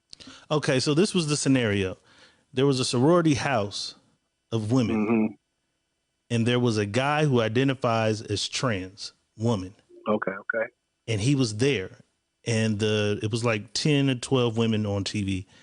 They felt that he wasn't really trans. He identifies as a woman, but he likes women still, they think, because he was doing creepy shit in the house. So they went to the school and they said we want him removed from the house. And the school voted that no, he identifies as a woman, he can be there. But we're trying to understand, how did he even get into the sorority?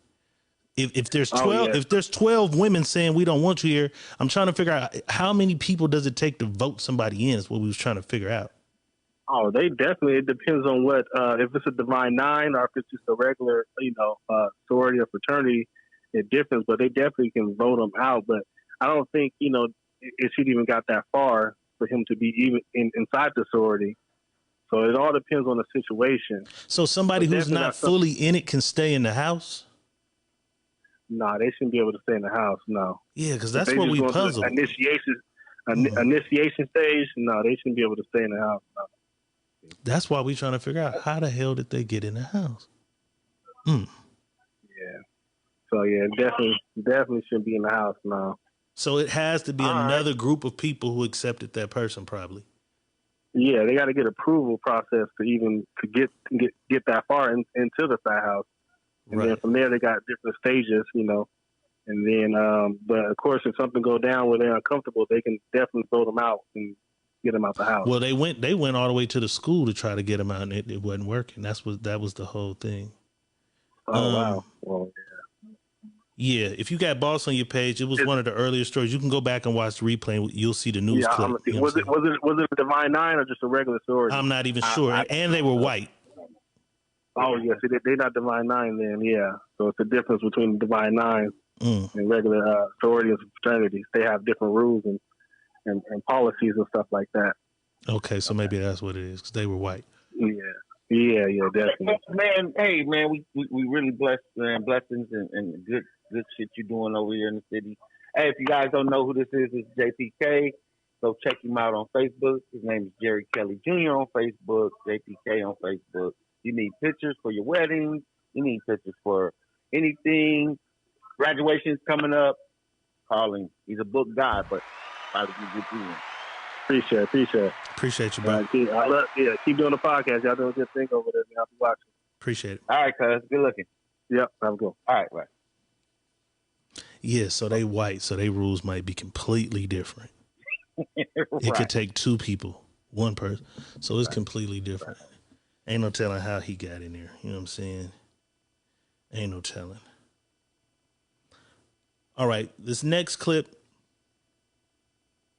the boss came to work tripping. Let's take a look. Take the no. Get the fuck out of my building right now, you fucking bitch. Bullshit. All right. It's fucking bullshit.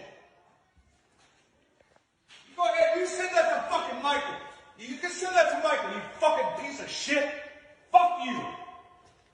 All over my fucking cabinets. How many times do I have to tell you fucking people, take the goddamn belt off? Bullshit! It's fucking her! It's her! 100%! How do you know that? Because she was leaning up against it when I walked in here. Don't you ever fucking question my ass. You understand me? No, I don't. Get the fucking bitch off my job site. I'm the motherfucking super.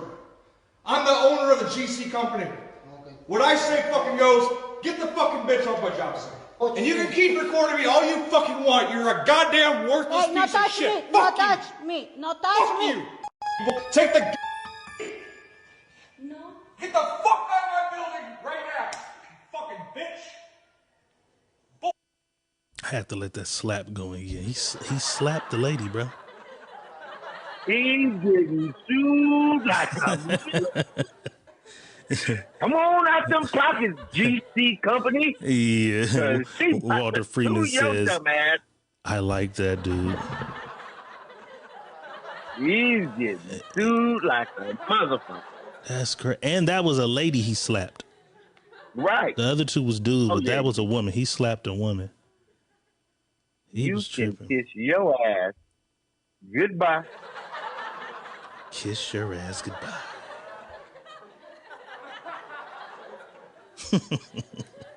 Mike Larry, once you beat him up, you I don't think you're gonna win the lawsuit. Yeah, you ain't gonna win that lawsuit. Don't worry about it. She got it on record. Yeah, they said it was two phones filming him. Your ass is grass. Buddy, you're done. That was crazy.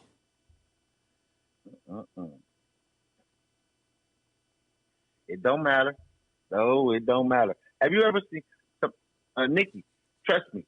Wait, what happened? Read what she it said. don't even Read her thing. What she Nikki said. Nefertiti said they're probably undocumented, so they can't really do I was anything. thinking yes, that too.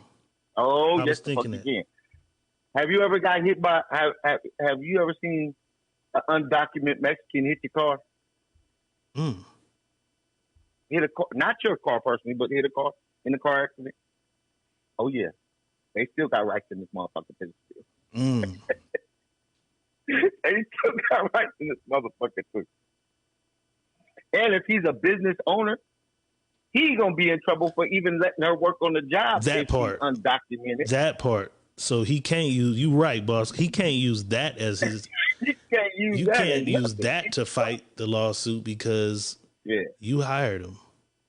Yeah, you fucked up. He fucked up. Period. GC company, get ready for this motherfucker serving you since you get buddy. Yeah. Whatever she asks for, you might as well just settle out of court and don't let it go too far. and they giving some money. It was just something passed. They giving like some millions to a bunch of undocumented workers that worked for some shit. So yeah, they got rights too. He came to work tripping. You know what I'm saying? Yeah. All right, this next clip, I think. What happened? He found out she was fucking Luther. Who the? Everybody was getting it. He was mad. He was tripping though. His wife was fucking Luther. Everybody found out. He felt the wrath. in Everybody got to work. there. This next clip, I think two homies decided to catch a fade in a garage. You know what I'm saying? One of them has some unusual fighting maneuvers. You know what I'm saying? I've never seen no shit like this. Let's take a look. You're right, bud.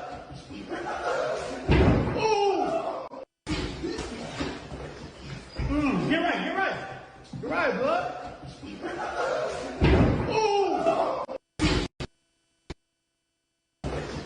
Ooh. You're right, bud. Ooh. Boss, you got to name that style. The drunken monkey. He hit that nigga with the drunken monkey. That shit worked though. He ducked at the right goddamn time. It's a boxer that does that. You're right. He don't box. Right, bud. That's what he just Duck. does that. The drunken monkey. It's a boxer that does it.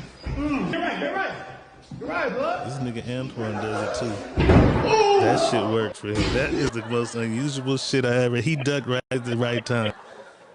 That just make you mad. Nikki Nefertiti said the funky chicken. That shit is crazy. My nigga had a whole nother move. All right, this next young lady is giving some game to the ladies about how you ask for money from a guy.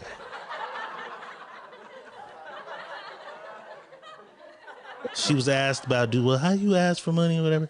She was like, I'm not asking no nigga to pay my lights. I look irresponsible. Let's take a look. Our females ask, what do you say, like, what do you say, your nails, a light bill, what? Absolutely fucking not. No, first of all, when I'm asking for something, I'm never talking about utilities. Like, I need my rent paid, I need my light bill paid, because what you look like is irresponsible, bitch. You look like an irresponsible ass fucking bitch. You look like you're in need. Yeah. That's not sexy. Yeah, you know what I'm saying? I'm trying to give you a fantasy, and I'm talking about, bitch, they about to cut my desperate. lights off. Yeah. Can you help me? Can you give me a couple dollars? And he may even give you the couple dollars, but that is literally the most you finna get from that nigga, just so he can keep fucking you for a week or two. That changed his perspective, definitely. Exactly. If you asking for lights and stuff like that. First of all, I feel like the first thing is that the nigga gotta want to do for you. You gotta make it seem like you gotta put yourself in a position where he wants to do for you. Yeah. Like, you know what I'm saying? Like, okay, you already know I'm looking good. I'm looking pretty. Like, can you add to it? I seen these Louboutins on Saks. Can we go look at them? I don't know where I'm on a date that she said you was going to take me. There you go. Like, didn't you say, oh my God, I can just imagine you fucking you on this balcony. Let's go to Victoria's Secret. Listen! Bitch, let's buy this bitch. Let's buy this bitch up. How should you ask? Our females ask, what do you say, like? She giving some game or she talking lame, boss? talking super lame. That sounds like some baby bitch shit. She's giving me how to loose beg pussy for energy. dummies. She's giving me loose pussy energy. God damn it. How to beg for dummies.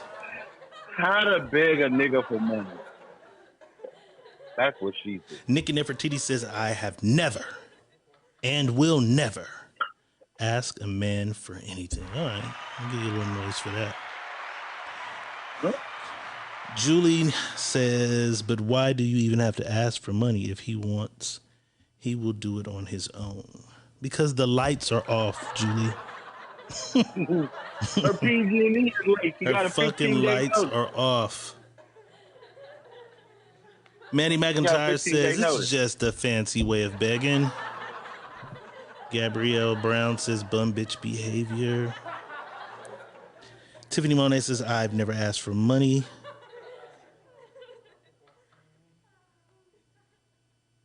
I guess the guys that don't mind just seeing, because I can't see certain emojis. Some emojis. Oh, okay. That's a nigga. The That's a nigga emoji. Yeah, see, the ninja doesn't pop up here. It popped up there. I've never asked for money. The niggas that don't mind just send. Okay. Okay. Julie says, bitch, get a job. Have you ever sent somebody OnlyFans money? or something? Have I just sent some money? No. Yes. No. Never. I've bought some things. I bought some nice shit. Some little things for my little things before. But just, hey, baby, here's $1,000. Go and fucking, I don't know. Not me. The most I think I've sent somebody is $500. But what was it? Was it like, hey, you know what I'm saying, thinking about you, do some shit for yourself or what?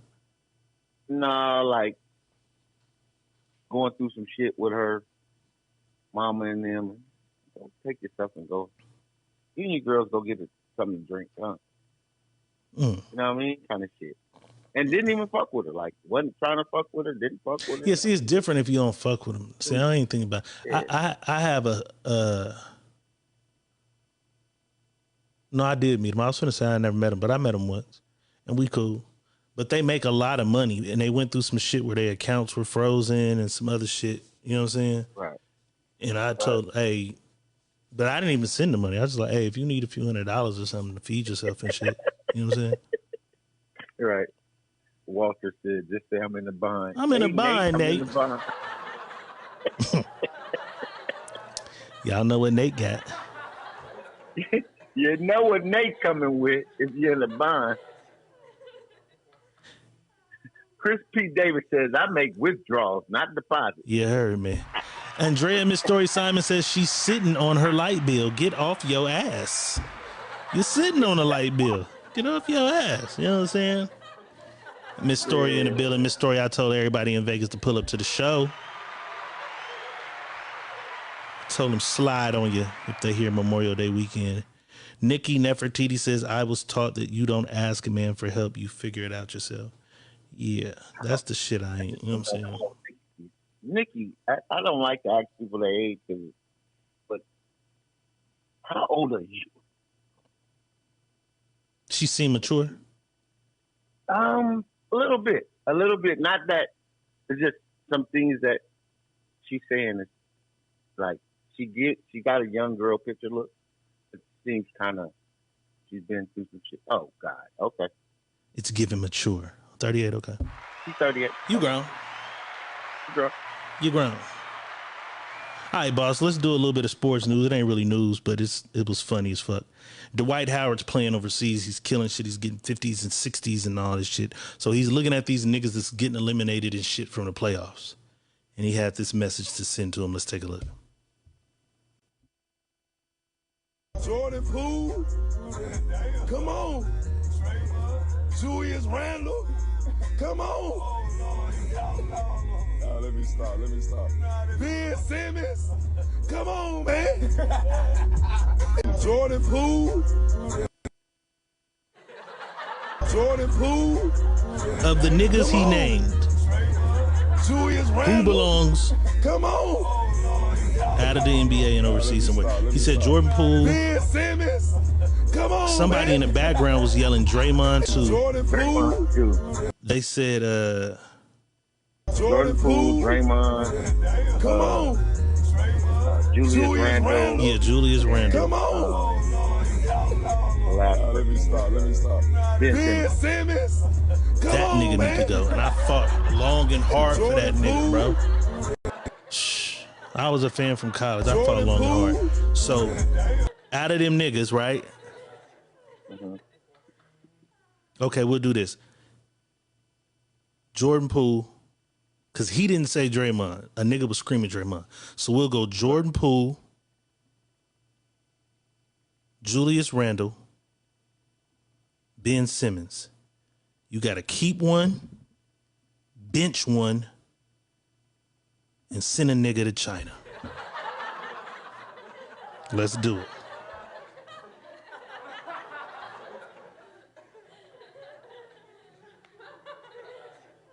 Jordan Poole, Julius Randle, Ben Simmons.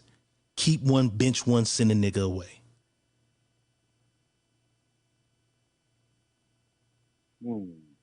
I would probably send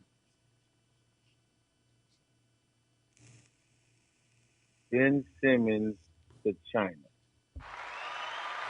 Easy money, tired of that nigga. Free throw missing motherfucker. I would bench Jordan Poole and play Julius Randle. Play Julius Randle. Because Julius be balling. He caught a break because they lost, but nobody knew. We knew New York wasn't going nowhere, and they made it. They made it around, right? Yeah, they made it around. And got beat by the Heat. Yeah, and the Heat is fucking beaten. They weren't supposed to beat the Cavaliers. Come on, bro. And they beat the Cavaliers. Come on. But people just have their favorites of what they want to do and what they want to say, and I think I don't think I would get rid of Jordan Poole because his ceiling is still high. See, he's just on the wrong team. He balled out before that series. Yeah, he's just on the wrong team. Period. He is on the wrong team because he has to come behind the greatest shooter and then one of the other greatest shooters that the game's seen. Ain't enough ball. Ain't enough ball. Yeah, there ain't enough ball. They can't let him loose. And then when he get hot, then they want to keep him in. But then you leave another two greatest shooters sitting watching him play, and that's just not how it works. Yeah. You know what I'm saying? So I'm rolling with your shit. Ben Simmons got to fucking go. I'm starting Julius Randle. I'm benching Jordan Poole until he learns his lesson. You know what I'm saying? He's just coming off the bench. He's just coming off the bench. He can be a little reckless, but he's trying to get in the flow of the game. Sitting on the bench and watching motherfuckers play and then got to find your way into the game to play. He's a starter. He can go to another team and start and light it up. Give him the ball. Just like he's like Westbrook without the super athleticism. Right. But he's got a motor. That motherfucker runs. That boy, he gonna have some mistakes, but once he learned how to cut down on the mistakes, that boy light your ass up for 60. He gonna get somebody 60. He get his money. How many years he been in the league? 3? I want to say 3. Yeah, he fresh. He fresh in the game. He gonna give a nigga 60 watts. He gonna give a nigga a 60 ball. Walter Freeman says he needs to go play with Lillard. Lillard needs somebody, man. I'm tired of Lillard not being in the playoffs. He got the young nigga coming out, Scoop. He got Scoop. Scoop a monster. Yeah, I'm tired of him not being in the playoffs. Scoop a monster. He's too good and time is ticking on my nigga, his moment. And he firm in the fact that he don't want to leave and go team up with niggas, but you need to, nigga, because some of these niggas could use you. Him on some of these other teams would just be crazy. Him on the Lakers, nigga, we'll win all day, every day. We trying to get him. Who would you be willing to give up for him if we could do it tomorrow? If we can get Lillard, I'm giving up Schroeder. Reeves. No, I'm giving up Reeves, Schroeder, and I'll give him motherfucking Lonnie. No, not Lonnie, but Beasley. Yeah, I'll give up all 3 of them. For Lillard. I give up all 3 of them for Lillard. Lillard, that nigga. And if it was a big man, I give up the black African boy too. I like Mo Africa. Bamba. I like him. I like him, but I'll give him up. Along. I'll give him up for Dame. Yeah, I damn near would give up. I give up a lot of niggas for that nigga, man. I know you said you give up LBJ. No, I ain't saying I would, because I would love them 2 niggas together. I low key would give up Davis. I would low key give up Davis if I had to pick between giving up Bron or. Yeah, but I'd take another piece. I'd take another piece, a weaker piece for that. But that nigga, he scores. Boy, Mike, you crazy. I'll never give up Hashimura. Boy, what? Hashimura is cold. This stealing is way too hard to give up. Poole is Hashimura though. But same, he could be. Poole is just not 6'8". Right. Poole just not 6'8". Hashimura is 6'8". Yeah. And when Darvin Ham really understand how to coach, it go crazy. All right, let's do this. Boy. Shout out to Oakland. Y'all fucked up the Miss Oakland pageant, but y'all redeemed yourselves with this. Rapper Tupac Shakur. The Oakland City Council unanimously approved a proposal to rename a section of MacArthur Boulevard between Grand and Van Buren Avenues Tupac Shakur Way. His foundation will pay for commemorative plaques along the area. Now, while Shakur was born in New York's East Harlem and grew up in Marin City, he mentioned in interviews that he loved Oakland. The city in 2016 proclaimed June 16th, Tupac Shakur's birthday. Late rapper Tupac Shakur. The Oakland City Council unanimously approved. It's about time. That made me, you know what I'm saying, think, like, Tupac don't have a street nowhere. That's the first one. Because Biggie got a street. Big Pun got a street. It's somebody else that got a street, too. But yeah, shout out to Oakland, man. Pac got a street, you know what I'm saying? He finally got him a street.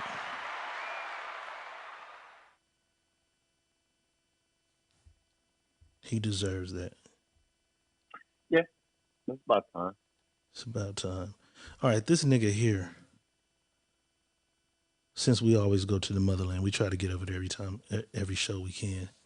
This time it ain't about our money. Them niggas are trying to stop the U.S. This time, accused cult leader in Kenya,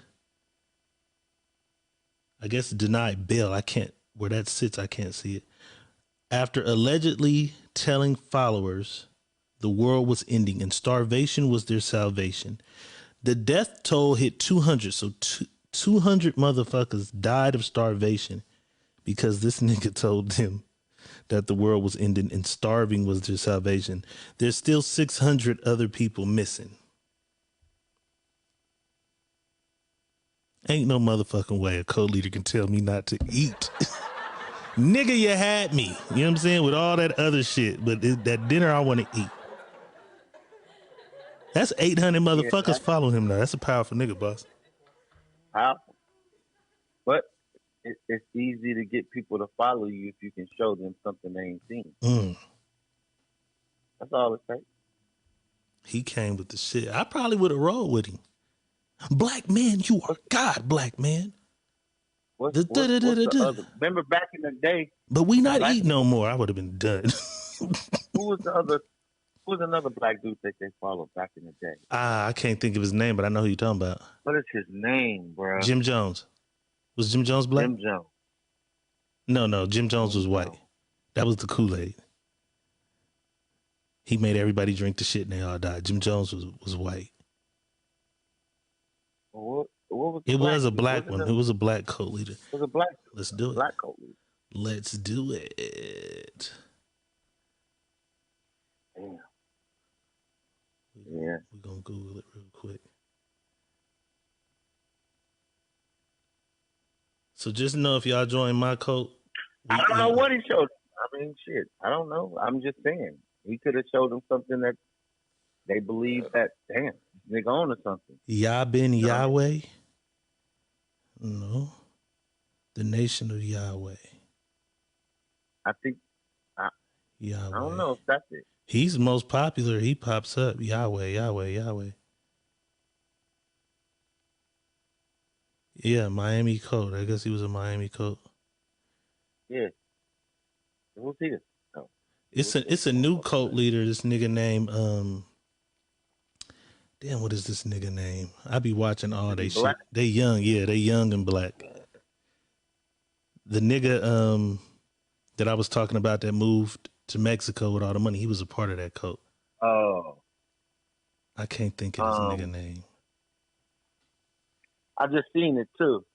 Yeah, he a The other nigga was a part of it too with the braids. He said he had cancer. Him and his wife went over there and he got on a fruit diet. Yeah, that's the nigga. He was a part of that cult. I can't think of that nigga's name. Yeah, I seen it. I know how to find it too.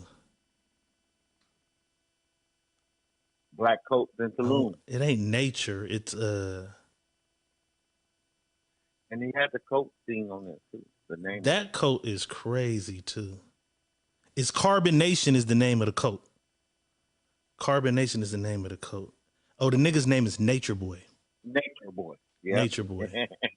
Yeah, that coat is crazy. It's all kind of shit. If y'all just want to go down a rabbit hole, go look that shit up. And they young. These motherfuckers is young. They like in their 20s. And it's some wild shit. You know what I'm saying? They having little babies. And yeah, but that wasn't no Chris. That wasn't no big coat. Who was that? Who Chris he named? said, what about the husband from Fresno? He's talking about your boy with the dread. Oh, my nigga, Marcus Weston? Yeah. My nigga Marcus Weston. I guess these motherfuckers jumped on live, arguing, told some bitches to pull up. And they pulled up. Let's take a look. My house. Look.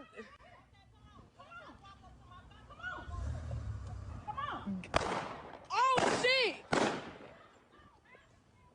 That bitch that shot fucking bitch you. That young granddaughter.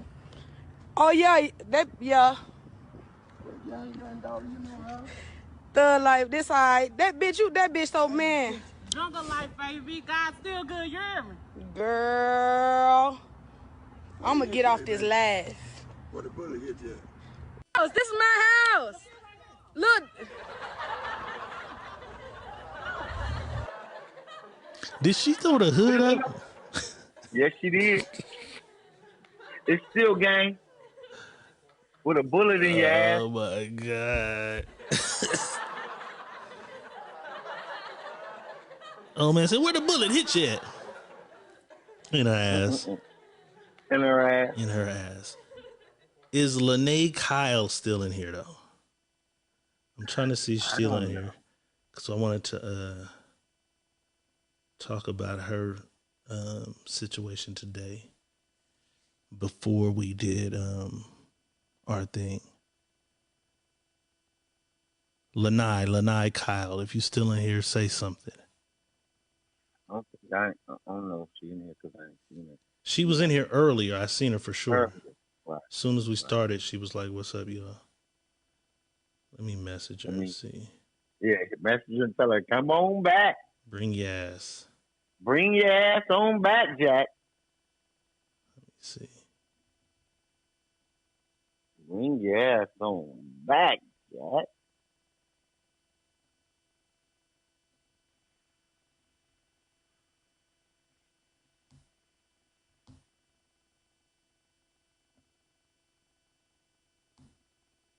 Yeah.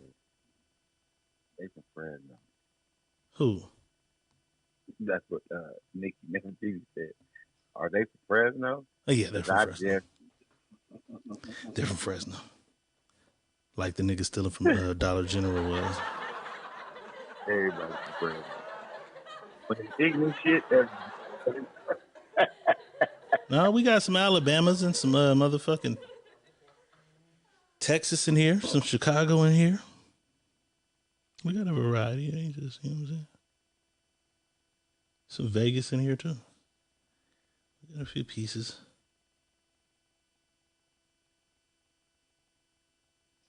All right, this right here is weird.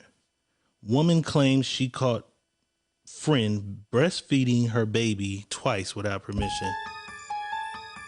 You just grab somebody's kid. and stick your titties in their mouth. That's crazy. So according to, I can't pronounce her name, but she's a internet person. She's some type of vlogger or Instagram model or something. She says she caught onto what her friend had been doing earlier this month at a family gathering. She says, I was busy carrying things, and when I arrived, she asked me for Hater. Hater's the baby. So I just gave him to her because she was someone close to me. Suddenly, while I was carrying those things, I saw that she was like doing something at the back in an open hall. Turns out she was breastfeeding Hater. She said she immediately addressed the woman about the issue, and the friend claimed that she only nursed Hater because he was crying and she thought the baby was hungry.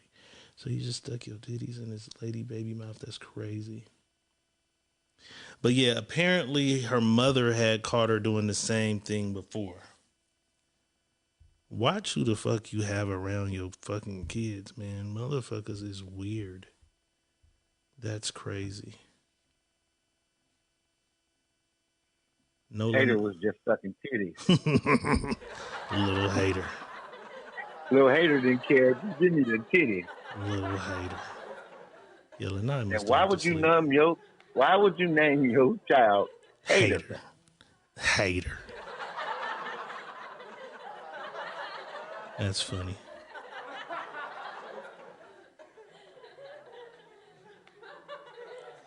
Let me see.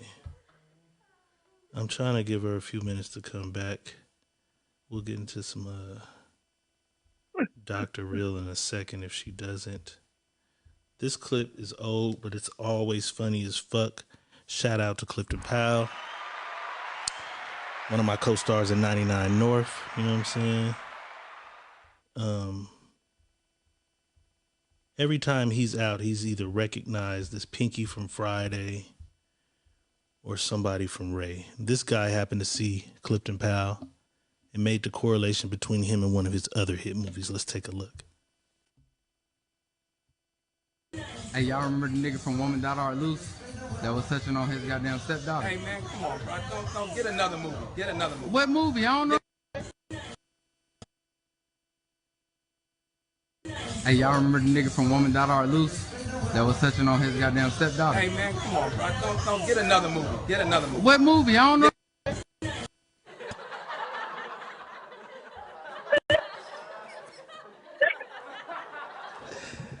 Hey, man, get another goddamn movie. Get another movie, motherfucker. You played the part, dumb fuck. What are you mad about? He's, hey, remember this nigga from the movie? You played the part. Yeah, you gotta be careful of the roles you choose, because motherfuckers will literally hate you forever. You know what I'm saying? You played the part, dumb fuck. God damn. Of all the movies. That's like one of the white boys from Brokeback Mountain getting mad. Hey, this is the star from Brokeback Mountain. Hey, wait, man. Pick another book. Damn. No, nigga, that's the shit you want to play. What is his name? He killed himself. He played the greatest Joker there has ever fucking been in a Batman movie. Heath fucking Ledger, bro. You know he was in Brokeback Mountain, right? Yes. Never seen the movie, but he was dealing with, ever since that movie, he dealt with a lot of psychological traumas and shit from playing in that goddamn movie. Playing in that damn movie. Yeah. Dumb. And that's a real thing, bro, because the nigga from The Wood and from Snowfall, you know the DeAndre Barnes, the nigga that played the blood nigga, the crazy nigga, who really went to the pen for stabbing a nigga. He was in Master P in the movie, remember? And he got raped in the movie. Yeah. And he said he wished he never played that role. He was just crying on live the other day, still crying about that shit. Nobody made you take the role, bro. Nobody made you take that motherfucker. Lanai is asleep over there. What was his name in The Wood? Start with an S. Stacy. Stacy. That nigga Stacy. Stacy. That nigga Stacy over there playing rape victim. Man. Going through it now. Because niggas probably see him and ask him the same shit. You know what I'm saying?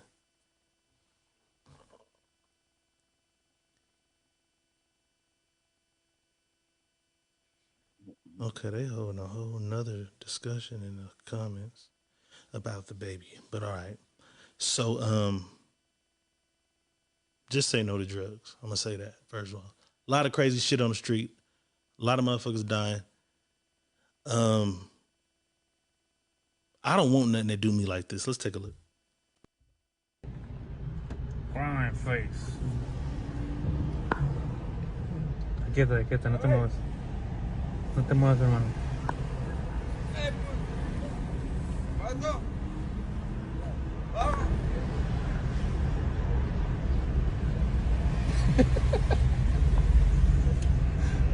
Tira barrio, güey. ¡Ey! Ahí déjalo. Tira barrio. Barrio.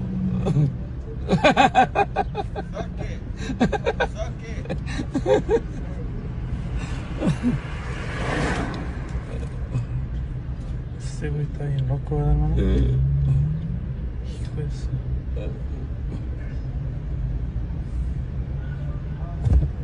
Shit. Crying face. White powdery substance. It looked like, I thought Coke turned you up. They got to be like heroin or something. That's heroin. Got him leaning. That's heroin, bro. Camille Gatsby said on that syrup. Nah, that's some powder, something on his nose. I seen it. That's heroin. Belushi. He fucked up. I don't never. It could be. I'm not going to even say it ain't that. It could be that too. Belushi. Yeah, he's saying that boy. Yeah, Q Ball said he hired in a Georgia pine. Q Ball, did you happen to see the video Boss put of you and your cousins dancing? No, that shit fucked me up.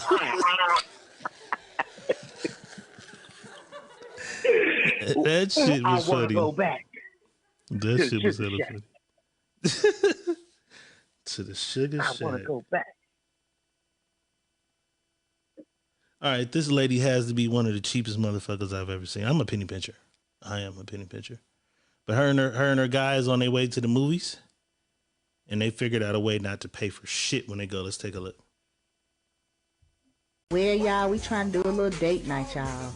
I'm trying to get my man snacks ready. He'll need to take his long goose snacks up there. There's nobody for nothing from that concession stand. I don't give a damn who up there. We don't need nothing. We get our tickets, go straight to our seat with our baby.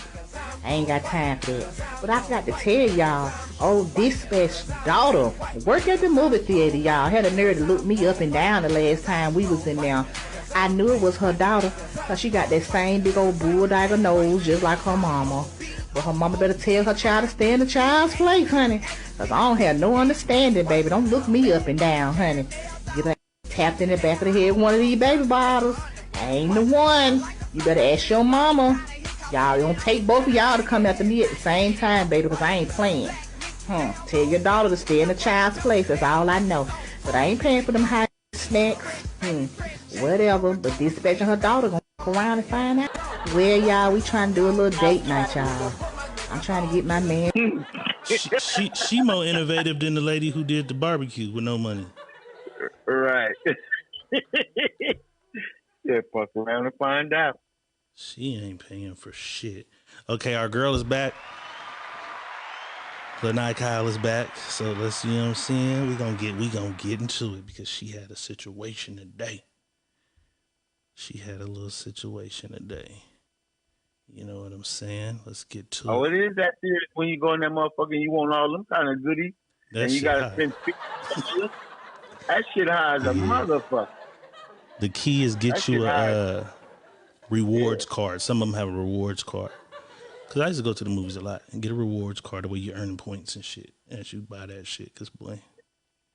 Yeah, but that one time you going and them points didn't add up, that shit $55. Shit, that shit higher than giraffe. You trying to impress your date. You know what I'm saying? Yeah. You should have just gave it a 40. $55. Just gave it a 40, man. Yeah, she didn't eat all that motherfucking popcorn. Bitch, you gotta keep eating that popcorn. Right.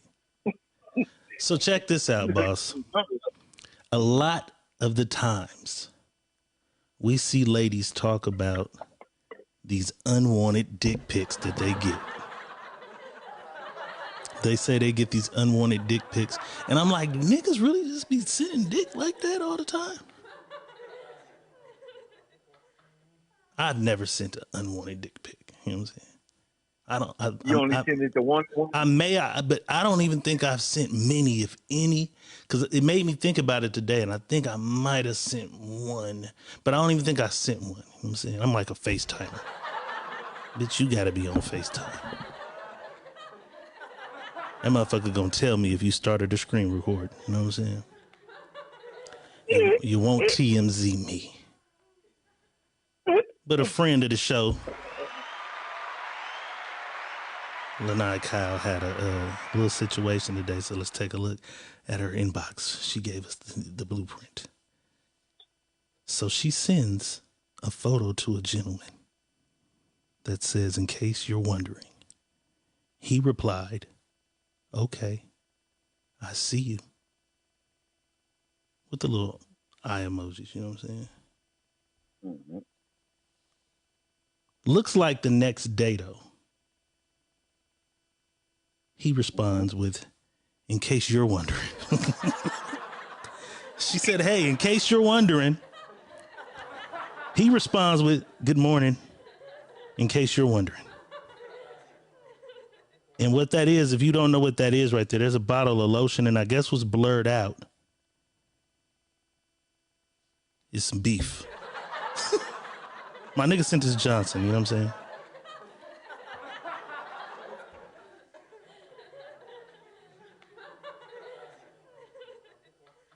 She sent a little picture of, looks like a little emoji of distaste or disgust. He replies, "I didn't mean to offend you." She says, "All I kept saying before it came through was, please don't be a dick pic." He asked, "Why did you send a body pic? I got mixed signals."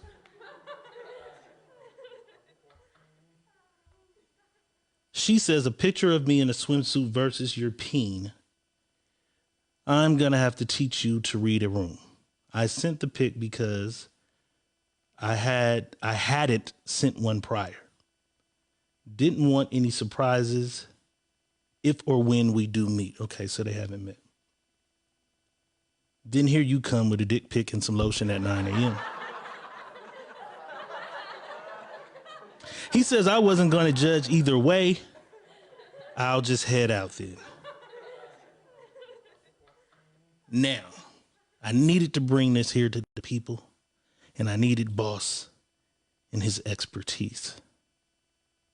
He sent the dick pic, but in this scenario, she sent a picture first. She mentioned teaching him how to read the room. Was his reading of the room way off?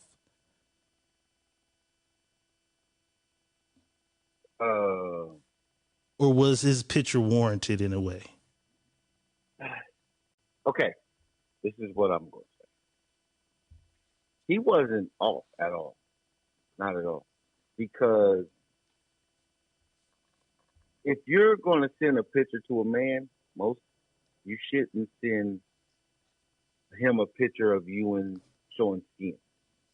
There should be no skin being showed because he's reading the room. And the room says, "Oh, okay, I see where we're going with this. We might have a little action here. So let me turn the heat up on him." He read the room. Right. He actually read the room. The room should have been cold where there was no heat at all in the room. But I'm quite sure you got plenty of pictures with clothes on and not showing no skin. So you could have took it either or. You know what I'm saying? Ladies, don't send swimsuit pictures to niggas, period, because you're inviting them. When you do that, that's like an invitation. Don't send them. Them are later on when we talking about, hey, yeah, I'm gonna blow your back out. We're gonna fuck around and do X, Y. That's then. That's them pictures you sending to get them conversations. But you in a motherfucking some jeans and a t-shirt or jeans and a nice button-up shirt or a nice dress, that's not an inviting picture. Mm. You know what I mean? So she sent a picture at her level of comfort, a little sexy, and his was his level of comfort, his whole dick. Yeah. He thought. Probably didn't, Go ahead. Probably didn't want to show his beer belly. I ain't showing this big ass stomach, but I'll show this dick. Yeah, you know what I'm saying? He might have thought, you was going that way. You just wanted to be a lady and didn't want to go all the way with your titties. So he thought he was sending an icebreaker, maybe. Just maybe. He thought he might have been breaking the ice, and the next thing coming back to him was some pussy. Right. By way of photo. I don't know. But I swear the internet and these smartphones work a certain way, because right after that I found this. It's about reading the room. Let's take a look. Friend, get your ass in here. I'm so motherfucking frustrated at these niggas. I'm from Chicago. I want a motherfucker to do me right. Stop looking at me like I'm pretty, you know? Fucking grab me up like fucking, put me up against the wall. Spit in my mouth. You know what I mean? Friend, come throw me on the bed. I'm just trying to show you what I want these niggas to do. It's like they can't read the room because I'm pretty. I'm so sexually frustrated. I be like, like, I got on pajamas. I invited them over here at midnight. It's a hotel room that I booked. Like, what else should I do? Friend, you gotta, read the room, see what I'm talking about, and understand, use context clues, you know what I mean? And then, like, fucking do what you need to do. Why do I have to do everything? So you want a motherfucker to grab you up? Throw your ass on the bed. Look, don't run. Oh, shit, you heard me? You heard me? You heard me? I'm fucking able. Oh! Let me Friend! What you doing? What you? I wasn't talking about you, friend. Huh? I was not talking about you. You just said read the room. Oh. You invited a nigga over there. You got on pajamas. I thought you wanted me to be the aggressive. You smart, I understand that. But no, I was just venting to you like I always do. We've been friends for 10 years. Stop spinning my phone. I'm so mother. Reading the room can go wrong. She was talking about she needed a motherfucker, you know what I'm saying? He read it that way.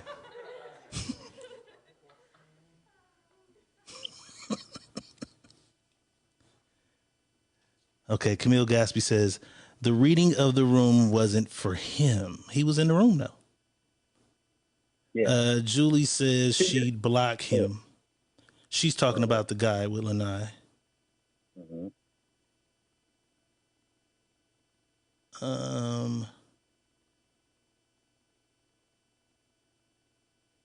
I mean, that's pretty much it from the conversation. So ladies in the comments, we need the ladies in the comments to tell us, is it ever okay to send a dick pic? Yeah, when they ask for it. That's the only time they're gonna say it. So do we only get titties and pussy and shit when we ask for it? Have you ever just gotten some pussy buff in a photo like a? Hell of them. I got a fucking flock of pussy pictures. Were you offended, sir? Never.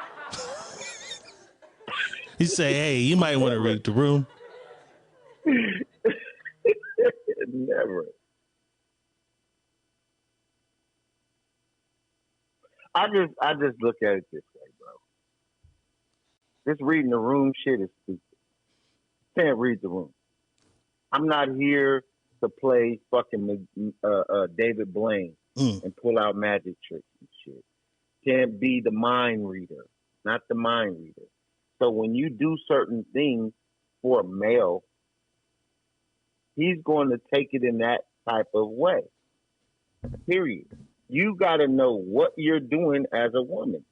You don't. That's one thing I always say to women. Whatever you want out of him, tell him. He don't know what you thinking. You may think he know. He don't know. Not at all. So to avoid these type of things, change the things that you do. Lanai Kyle, if you're still in here, what was the vibe like before you sent your pic? Because you sent your pic and then you said something once he sent his pic about, I was sending my pic so there was no surprises when we finally meet, as if y'all had been talking about getting together at some point. How had the conversations been? Had the conversations kind of been sexual? Kind of been flirty, kind of alluding to Matter of fact, call in. Put the number up. Call in. Let's do it. Put the number up. Let's do it. 818-220-8469. Bang our line one time. We got to get to the bottom of this. Because there are niggas that are creeps that do just send unwarranted ones. This one's kind of borderline for us. We trying to understand, was this guy misled in some way?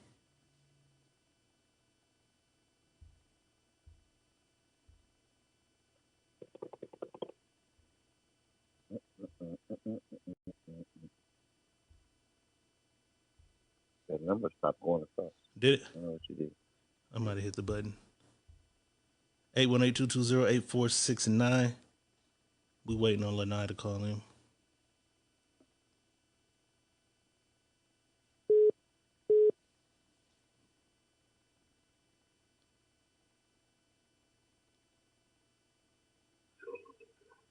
Okay, something ain't right. I think I lost boss. Hold on, caller.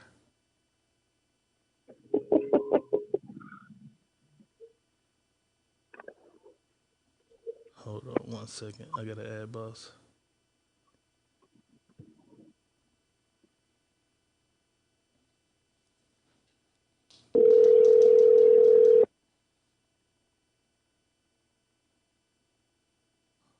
Okay, boss, you here?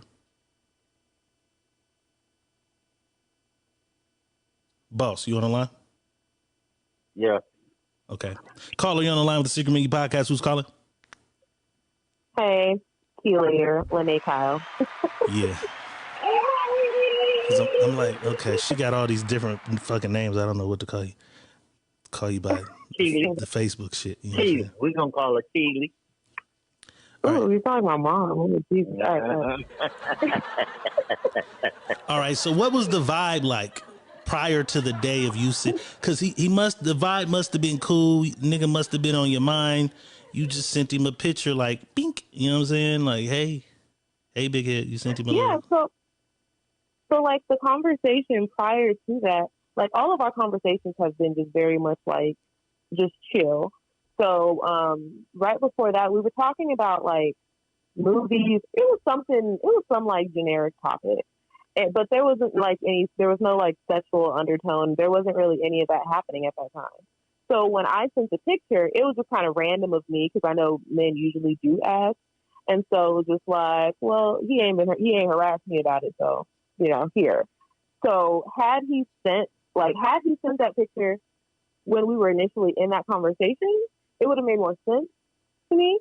But the fact that it's like a whole day later, and that conversation didn't just end there. Like we continued talking about other stuff. So it's a whole new next day that you send me this, and I'm just like, oh. I mean, he got up the next day. He was thinking about you. He thought, because I thought it was kind of clever. He hit you with the same thing you hit him with, because your caption was, in case you're wondering. So the next day he hit you with the same shit in case you were wondering. But you know what? What I thought he was sending when I saw it was because you know how your phone you get the text message first and then you can see like there's something coming through. So I'm like, please just let this be like him with just boxer shorts on or something. Please do not be a dick pic. And it would be a dick pic.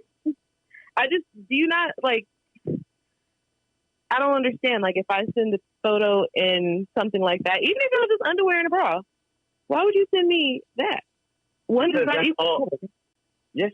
Listen. See, that's the thing, ladies. You guys have the object. Like men are more visual people. We like to see shit. We a lot of people care about how she looks. She got big titties. She got a big ass. This, that, and the third. She got a big stomach. She got a big back. That's men. So men are worried about. That's why most men are more into the physical about the woman. So when he's asking that, he wants to see, send me a picture. When men ask, send me a picture, because they want to see a picture of you of today, right? Which would happen somewhere within the week, right? Because he's going to know, okay, she's big or she's small or she's this or she's that. If that's going to hold my attention longer than us in this little ass nothing conversation, is that going to spark me to keep talking now because I'm interested in, oh, she looks good. You know what I'm saying? So when that happens, when you send a picture in that nature, and it wasn't that, it was a fake bodysuit or whatever, 2-piece, but you're showing skin. And he's thinking, oh, okay, that's what we own. I ain't got to return it right now. I'm going to be clever like she did. I'm going to send it the next morning. Boom. He probably just got up, went to the bathroom, took a piss, hard dick, lotion right there. I got pick for her ass.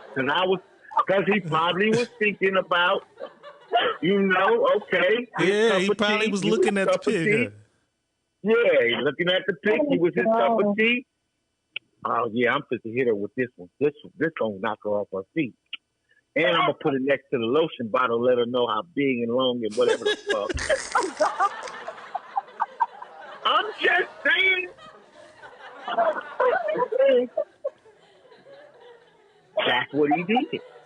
He was thinking about you and shit. Like, oh, yeah, I'm going to let her see this motherfucker.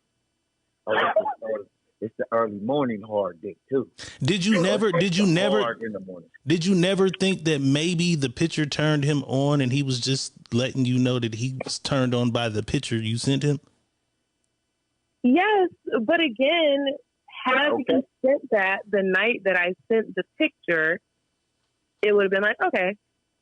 But this is a whole nother day. I think that's what got me, was the waking up to that. And it was like, oh, damn.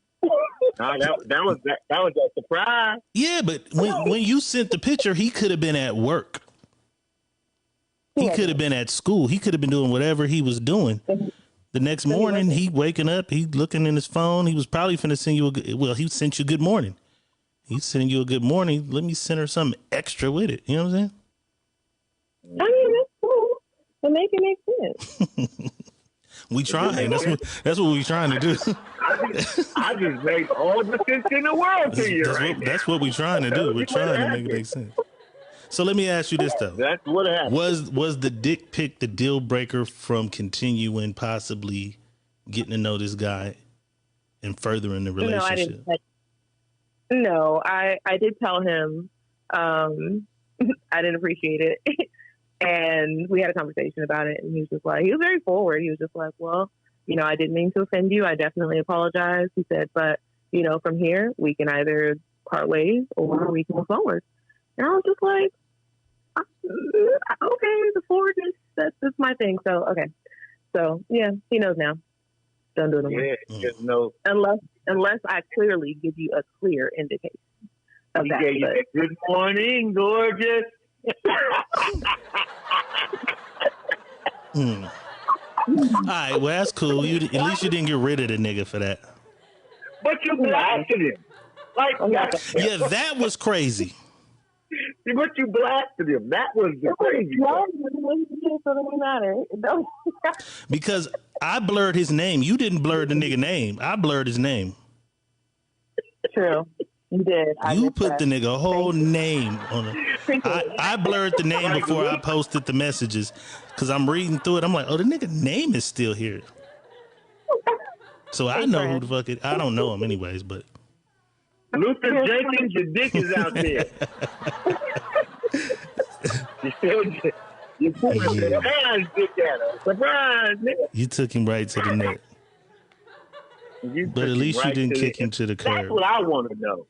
Why do? What was the reason for taking him to the internet? Was that you were trying to get a survey? I was entertained. I was entertained. So I figured you guys should be entertained.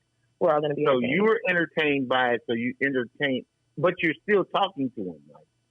Yeah. Again, y'all still don't know. Y'all don't know who it is. What the fuck? So he's not on your social media? No. This nigga don't even know that his. He don't even know he's one of the jokes. This nigga don't even know. But what may be crazy is he may know somebody that knows somebody and say, "Hey man, you showed me a picture of that girl the other day." She had you on the Secret Menu podcast.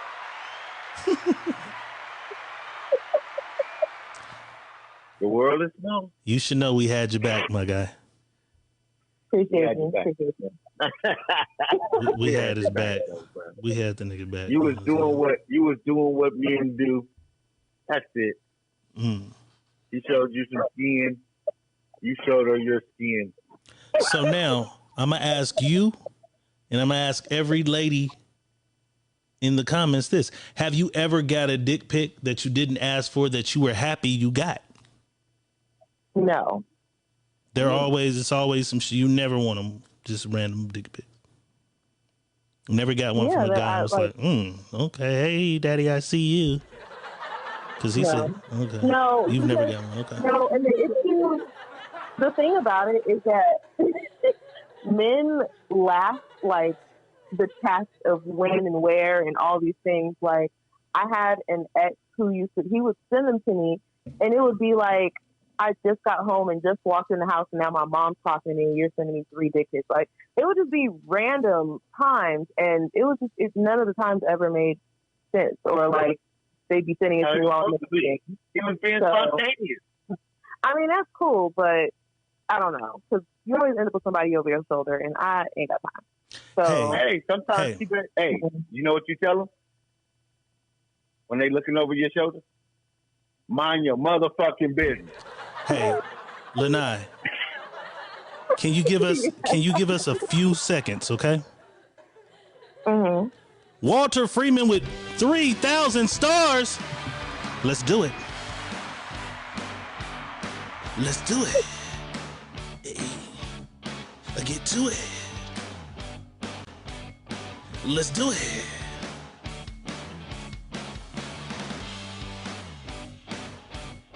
Let's do it.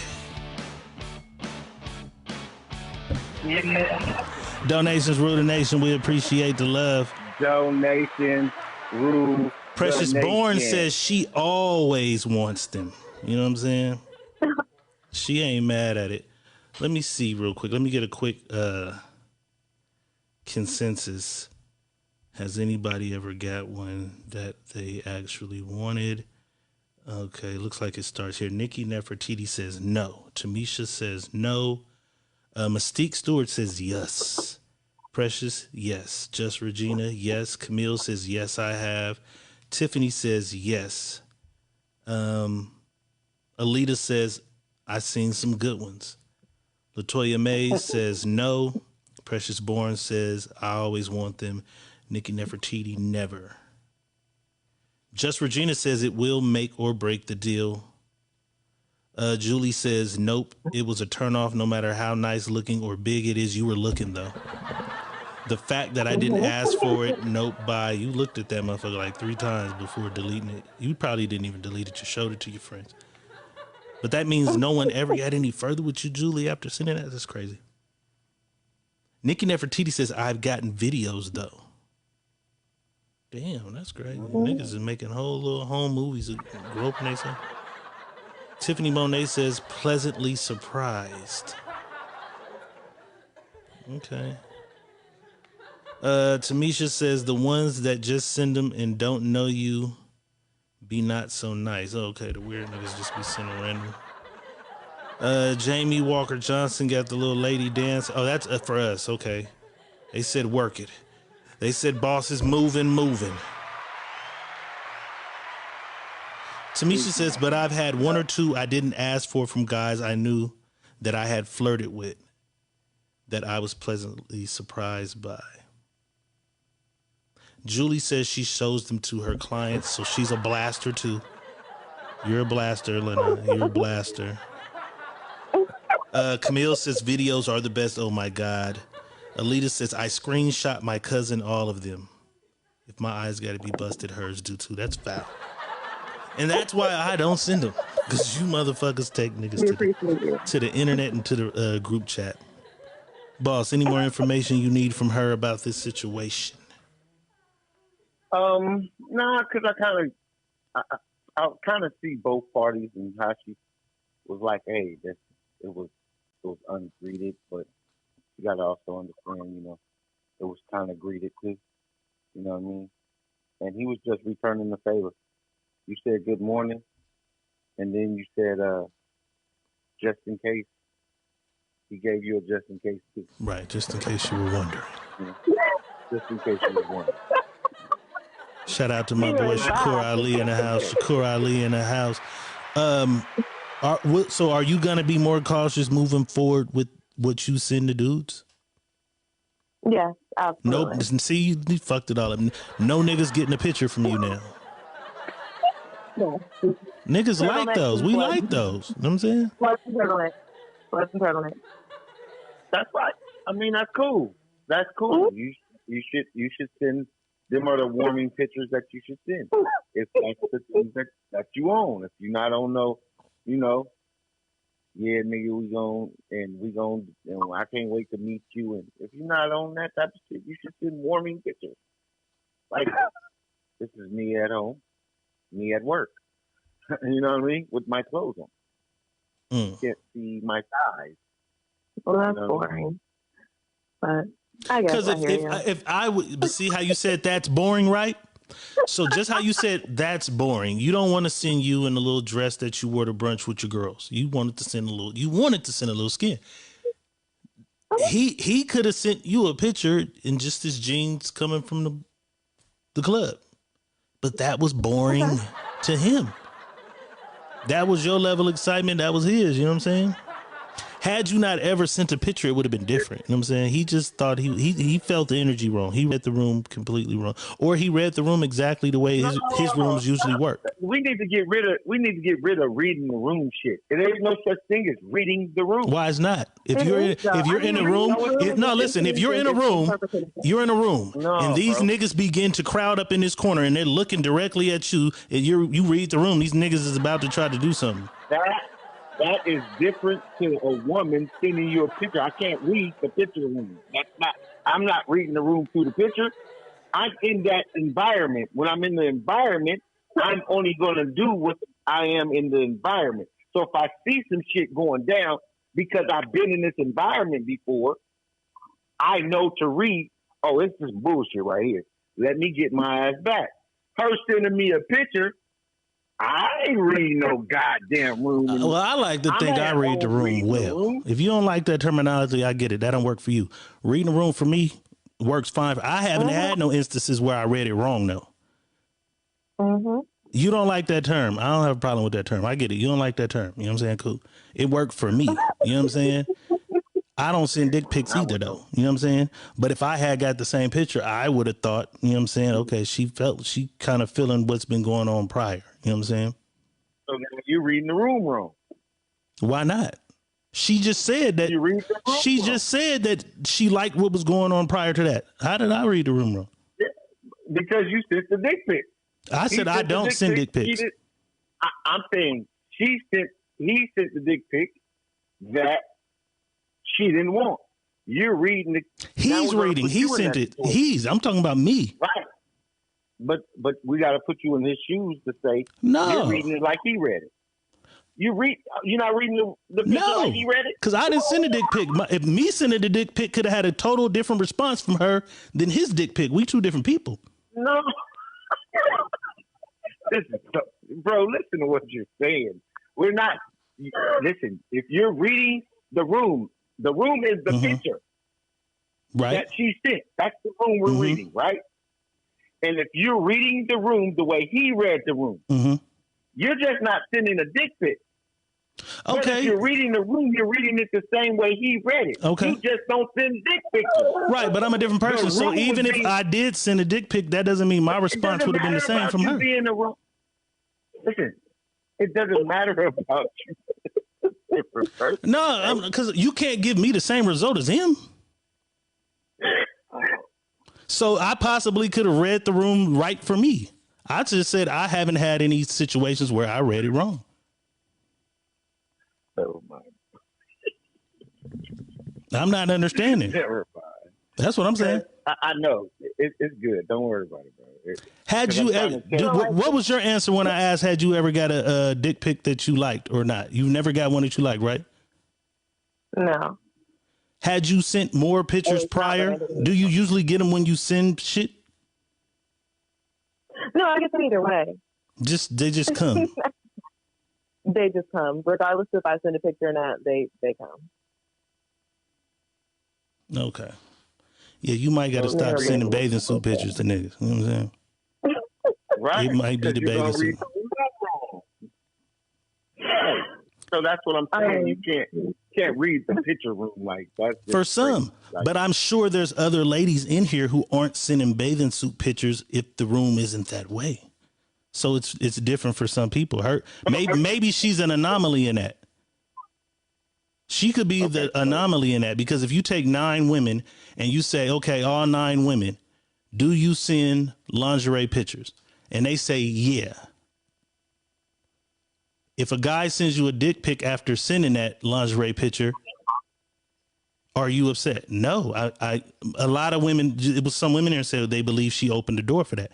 So it depends on the person. You know what I'm saying? It could go either way. It just depends on the person. She finds sending bathing suit pictures harmless. Some women wouldn't send a bathing suit picture without expecting some other shit coming. You know what I'm saying? A lot of women would be like, your turn, nigga. You know what I'm saying? Yeah, but your turn with the bathing suit picture. So you want the nigga to go find his swim trunks. See, that's the thing. Your level, but your level of what your thing is yours. You can't tell somebody else what their thing is. You know what I'm saying? You have to keep that in mind. But the thing is, I feel like you know exactly what I'm talking about. Who, me? Yeah. Nah, because it's almost like, because listen, though, it's almost like you invite a guy over to the house, you dim the lights, you turn the slow music on, you lean in for a kiss. You lean in for the kiss, and he begins to try to rub your crotch area, right? And you're like, oh, hold on, you're moving too fast. You're moving too fast. For 8 out of 10 other people, they'd be like, well, I wouldn't have dimmed the lights, I wouldn't have played that slow music, and I wouldn't have leaned in for a kiss if I didn't think we were about to go another step. You might say, well, I was just leaning in for a kiss. I only wanted a kiss. I didn't want dick that night. It's just the person. It's just different strokes for different folks. So now what you're saying is, if they dim the lights and play the slow music, that means sex is involved. I'm not saying sex is involved. That's just my scenario, saying some people take that as that. Some people might not. I'm just saying you could make it any scenario you want. Like I said, you could be at the bar. I'm just saying, as a married man, you could be at the bar. Like I said, if you're a married man, it's okay to have conversations with women when you out. But when she leans over and she starts to rub that leg, that's saying something different to most. Even rubbing the leg might not mean nothing. That guy might be like, oh, it was nothing. She was just rubbing my leg. She didn't grab my dick. But your girl might be like, nigga, she was rubbing your leg. You didn't think that meant nothing. It's just all in who the person is and how they take it. You know what I'm saying? So that's why I'm saying maybe don't send bathing suit shit, because a lot of motherfuckers think it's a layer of clothing. Noted. I done fucked it up for all niggas for you. Well, you did. You definitely did, but I appreciate you. Thank you. I done fucked it all up. I'm glad y'all I still had working. women who made pictures that wasn't an inviting thing. Like, okay, send me a bathing suit picture. Cool. Wasn't nothing. It was bathing suit or it was panties and bra? Bathing suit. Okay. I ain't never got a bathing suit, I don't think. Yeah, bathing suit. 2-piece. Getting ready to get on the boat. I'm like, okay, cool. So am I reading it wrong? No, she's in a bathing suit getting on a boat.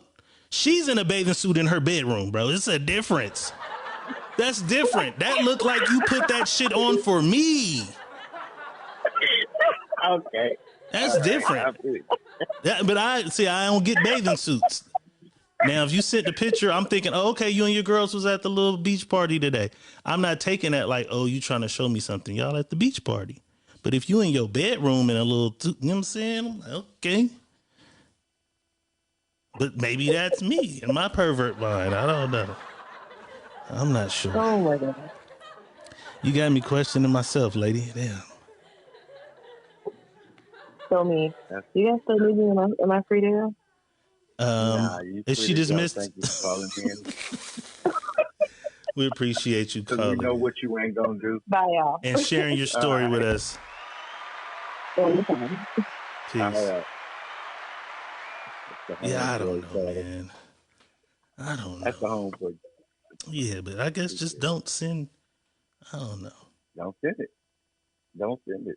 Like, I don't know, bro. Just panties and bras and titties and shit. I'm like, this new age shit is just, it's what it is. God damn, Nikki Nefertiti says just send pics of your car. You little, I ain't saying she no gold digger, but she ain't messing with no broke niggas. I don't know. I think women are just acceptable to dick pictures to the niggas that they want to see they dick. That's it. We got the answer. It was a lot of yes. Yeah. If you the nigga that they want to see your dick, yeah, send them dick pics. Yeah. Because they don't want to see that. They want to see your dick. Just random niggas that's meeting random bitches off of the internet, nah. And that was the thing. He wasn't so random, though. That's the only reason I caught. That's what I'm saying. Because I could see there was a rapport and some conversations and some, you know what I'm saying? Right. That's what I'm saying. Because we see them blasted all the time, and it just be like, it usually be them talking to themselves, hello, beautiful, good morning, what's up with you, no responses, then boom, dick pic. Them motherfuckers is weird. You know what I'm saying? This nigga, I felt sorry for because he was on Facebook with his whole name out, blasted, you know what I'm saying? Julie said, Diego and Boss, men be sending dick pics just off of face selfies. Oh, I guess. That's the type of them the type of niggas y'all have in your inbox. Just off of selfies, I guess.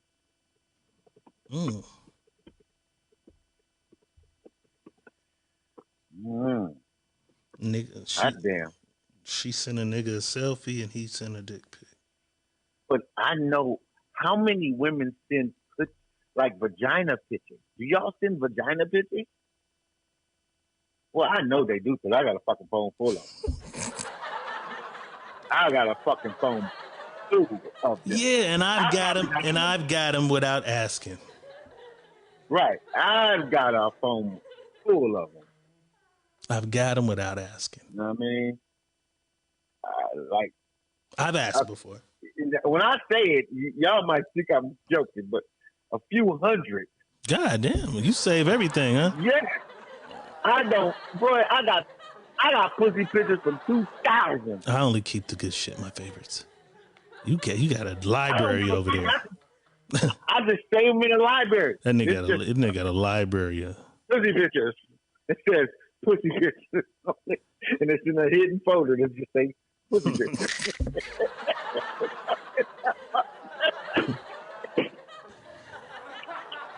Go in the phone.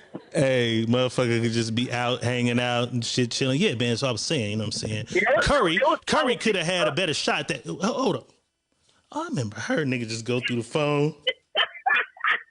Here she is right here. Nigga got that motherfucker on file. On file. Let me go see what that pussy used to look like. On file. I bust a few eyes niggas too. Like, this your girl, huh? You a different Don't come animal. talking about that one. It's You right a different here, animal with them. I got it. I got what they say, what the women say. I got receipts, bitch. He got receipts too. That nigga got the receipt of all receipts, the original.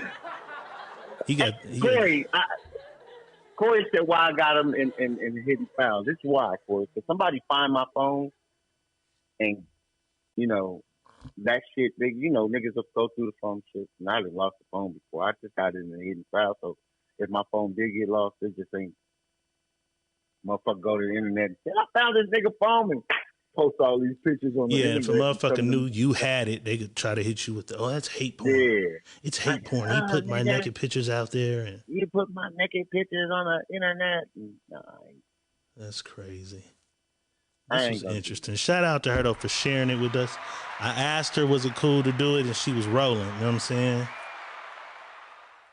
I appreciate her for that. Yeah, definitely. She did that. Yeah, I got a Rolex too. I got some ugly ones in that motherfucker too. I'm like, ooh, God. Ooh, wow. How did you send that? You didn't look at that in the mirror? Who's taking that motherfucker? Bro, I want to send you. I got some of the funniest fucking pictures of them taking it. I don't even know if I'm supposed to say this, though. That's the funniest shit of them taking Niggas be asking for weird requests just to make sure it's a 101. Oh, yeah, you could have sent that shit to anybody. Fuck that. Stand on one leg and put a finger at your nose while you swat. You know what I'm saying? I need to know this motherfucker is for me. Hilarious. I need to know this motherfucker is for the kid. I need exclusives. 101s. You ready, though? Let's get it. Let's do it. You're having trouble in your life. You don't need that no more. You need a new wife. We can help you find one. It's time to ask Dr. Real. Dr. Real. You're having trouble with your man. Oh, girl, don't trip. You need a new plan. It's time to ask Dr. Real. Dr. Real. It's time for some Ask Dr. Real, man. Send in your scenarios, situations, or whatever to my inbox, Money Boss's inbox, or the Secret Menu Podcast at Gmail. You know what I'm saying? And I assure you that you shall remain anonymous. All right, boss, let's do it, man. The comments is going crazy. They said somebody got that Arby's ham and cheese. No, you know what though? You can sue a motherfucker for sending you that naked picture. Remember I told y'all that. They can sue you for sending. They can sue you for sending them a naked picture that you didn't ask for. I know if they send you one and it gets out, they can sue you for hate porn. That's crazy. And if you send them one uninvited, you can sue them. It's harassment. It's harassment. That is crazy. I forgot that. Yeah, I forgot. Remember we talked about that on the podcast. They killing me with this Arby's meat, though. It was like Arby's meat. You got some Arby's meat in there? Oh, you said something about some Arby's meat. Bro. Oh, see, I didn't see that. I didn't hear that. Oh, they killing me with the Arby's meat. Macaroni, some ugly. That's crazy. All right, let's do it. Ugly. Okay, they said, thoughts on this. Long story short, baby daddy's birthday is tomorrow. I know that baby daddy and girlfriend are going out of town this weekend. So I asked the girlfriend if they had any plans for his actual birthday, which is tomorrow. She said no. I asked the girlfriend if she wanted to come to town with her kids because they live, I won't say the city, because that's easily identifiable. They live in a nearby city to wherever they live. We'll say that. So that we can all have dinner together for his birthday. So she asked the girlfriend, hey, do you guys want to come to town tomorrow so we can all have dinner together for his birthday? My kids included. Someone told me if they were the girlfriend, she would feel some type of way about that. I said, I don't see what the big deal is when the girlfriend knew from the jump that baby daddy and I have a great co-parenting relationship. And it's not like I asked her to help me with the dinner bill. So what's the issue? Am I wrong? It's time to ask Dr. Rip.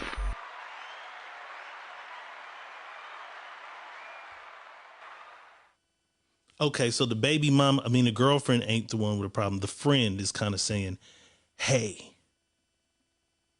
you kind of out of pocket for that. I have a saying. Listen closely. I have a saying. And when you get time, go tell your friend this for me. Mind your motherfucking business. We knew that was coming. But let's break it down. Let's break it down now. Because it's really as simple as that. No, we could end it with that. I was gonna give her the real too. Well, that was just something I had to let her know. Mind your motherfucking business. Anyways, okay. I can see where the friend is coming from. Regardless if you and the baby daddy have a nice co-parenting kind of thing, and you and the girlfriend are kind of smooth, and y'all don't, you know what I mean? And you want to do something nice for your kid's father or on his birthday, and all of y'all coming together.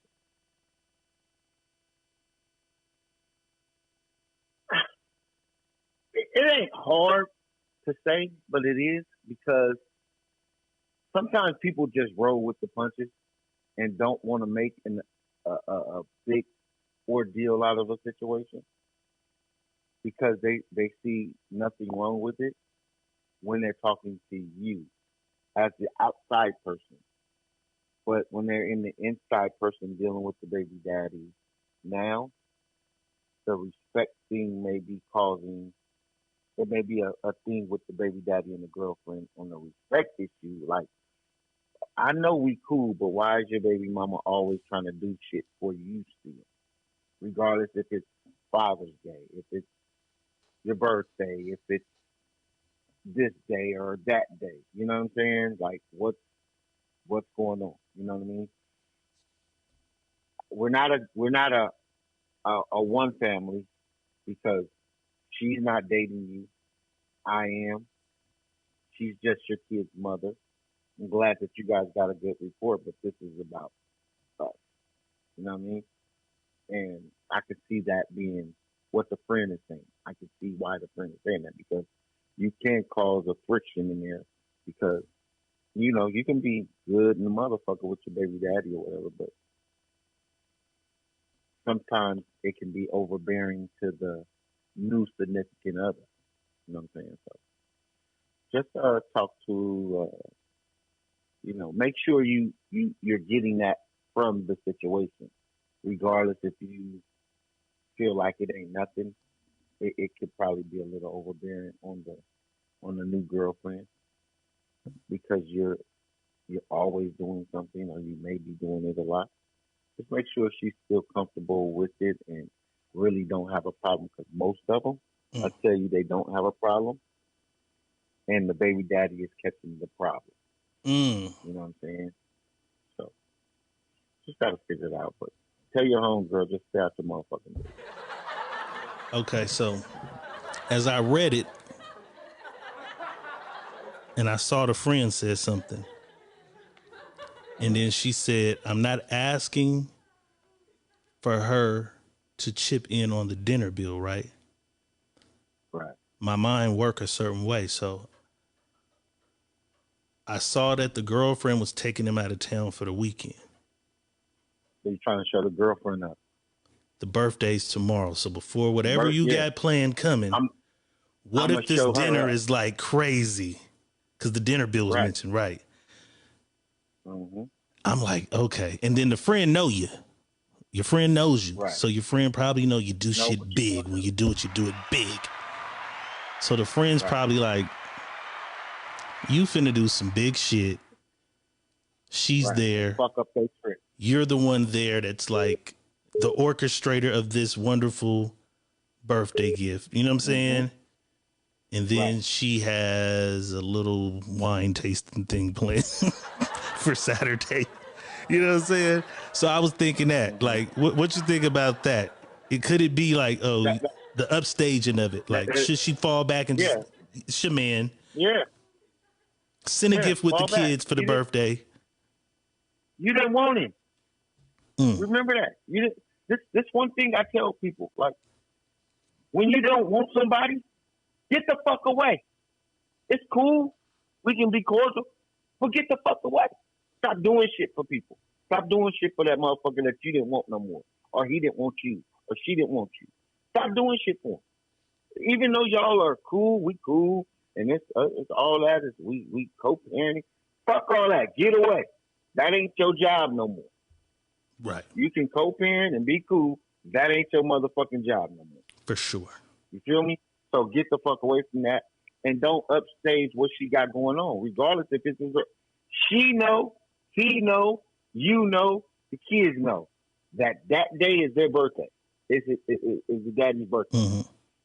They know they didn't plan nothing, so don't come in here playing this shit because you're trying to show him you still care. Right. Fuck out of here. Mystique Stewart says, why would she ask the girlfriend if she's trying to show her up? It can't honestly be about the children. It could be. And like I tell niggas all the time, the shit I do is just the shit that I do. A lot of motherfuckers will say, oh, damn, nigga, you took the bitch to eat there. Nigga, that's where the fuck I go eat. Boss is the same way. He eat good. So it might not even be trying to upstage a motherfucker. You just sometimes do. Just what I do. You just happen to do it because you're who you are. And then you're not coming to the fucking dinner in sweats. You coming in that motherfucker looking good. You know what I'm saying? Right. You coming in looking good, smelling good. It's the birthday. You're probably going to hug him. Hey, happy birthday. You know what I'm saying? It's just a lot of shit that could possibly make it uncomfortable. Not saying that is what she was trying to do or what it could be. I'm just trying to see where the friend was looking at it like, hey, you might, because the friend is a friend. The friend like, hey, if it was me, I'd feel some kind of way about that. And that's coming from a friend. You might not want to do that. You might want to chill. Let that girl have her man on his birthday. Right. You know what I'm saying? But it could be if it's for the kids, if it's for the kids, you could do it after the birthday. You can do it, that interfere and then throw a monkey wrench right before. Yeah, you acting if you're gonna do something the day of. You could plan it 3 days. Everybody celebrate a birthday damn near now for the whole month. The month. I was gonna say the week. That nigga said you know what I mean? Money Boss birthday week. It's Money Boss's birthday week right now, goddammit. Yeah. So don't just, don't just go in there and throw a monkey wrench in what's going on and then make it seem like, because like I tell people, indeed, you're right. We eat a certain way. So if I'm taking you out to eat, I'm not worried about who I'm taking with me. If I'm going to spend this money to eat how I normally eat, this is what I'm eating. She's just a part of me coming to eat. You know what I mean? That's like I go to the club. I'm not going to not buy me a bottle of rosé. And if it's more than 4 of us, I'll buy 2 because y'all might want to drink it. Right. I like to drink it. Right. You might want to try it, but I like to drink that. That's my drink. So I'm going to make sure I have enough of it for me. And her Not level showing might nobody. not be at the level to do this type of shit. Right. And that's okay. Maybe she needs to get her bars or whatever, but it still just kind of puts him in an uncomfortable position because it's like my birthday gift for him is coming in 3 days.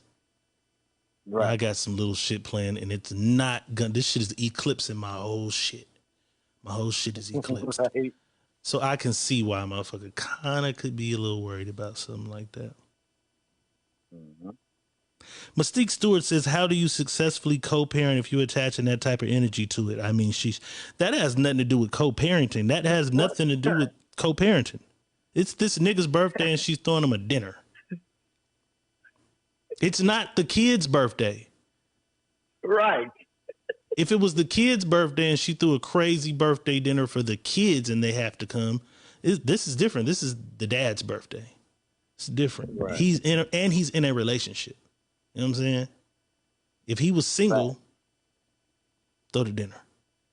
Still throw the dinner. Right. Because at the end of the day, the girlfriend hasn't said anything. We have nothing from the actual girlfriend. Because she told us that she asked. She never said the girlfriend's response or the girlfriend's vibe or whatever. So we don't know. You know what I'm saying?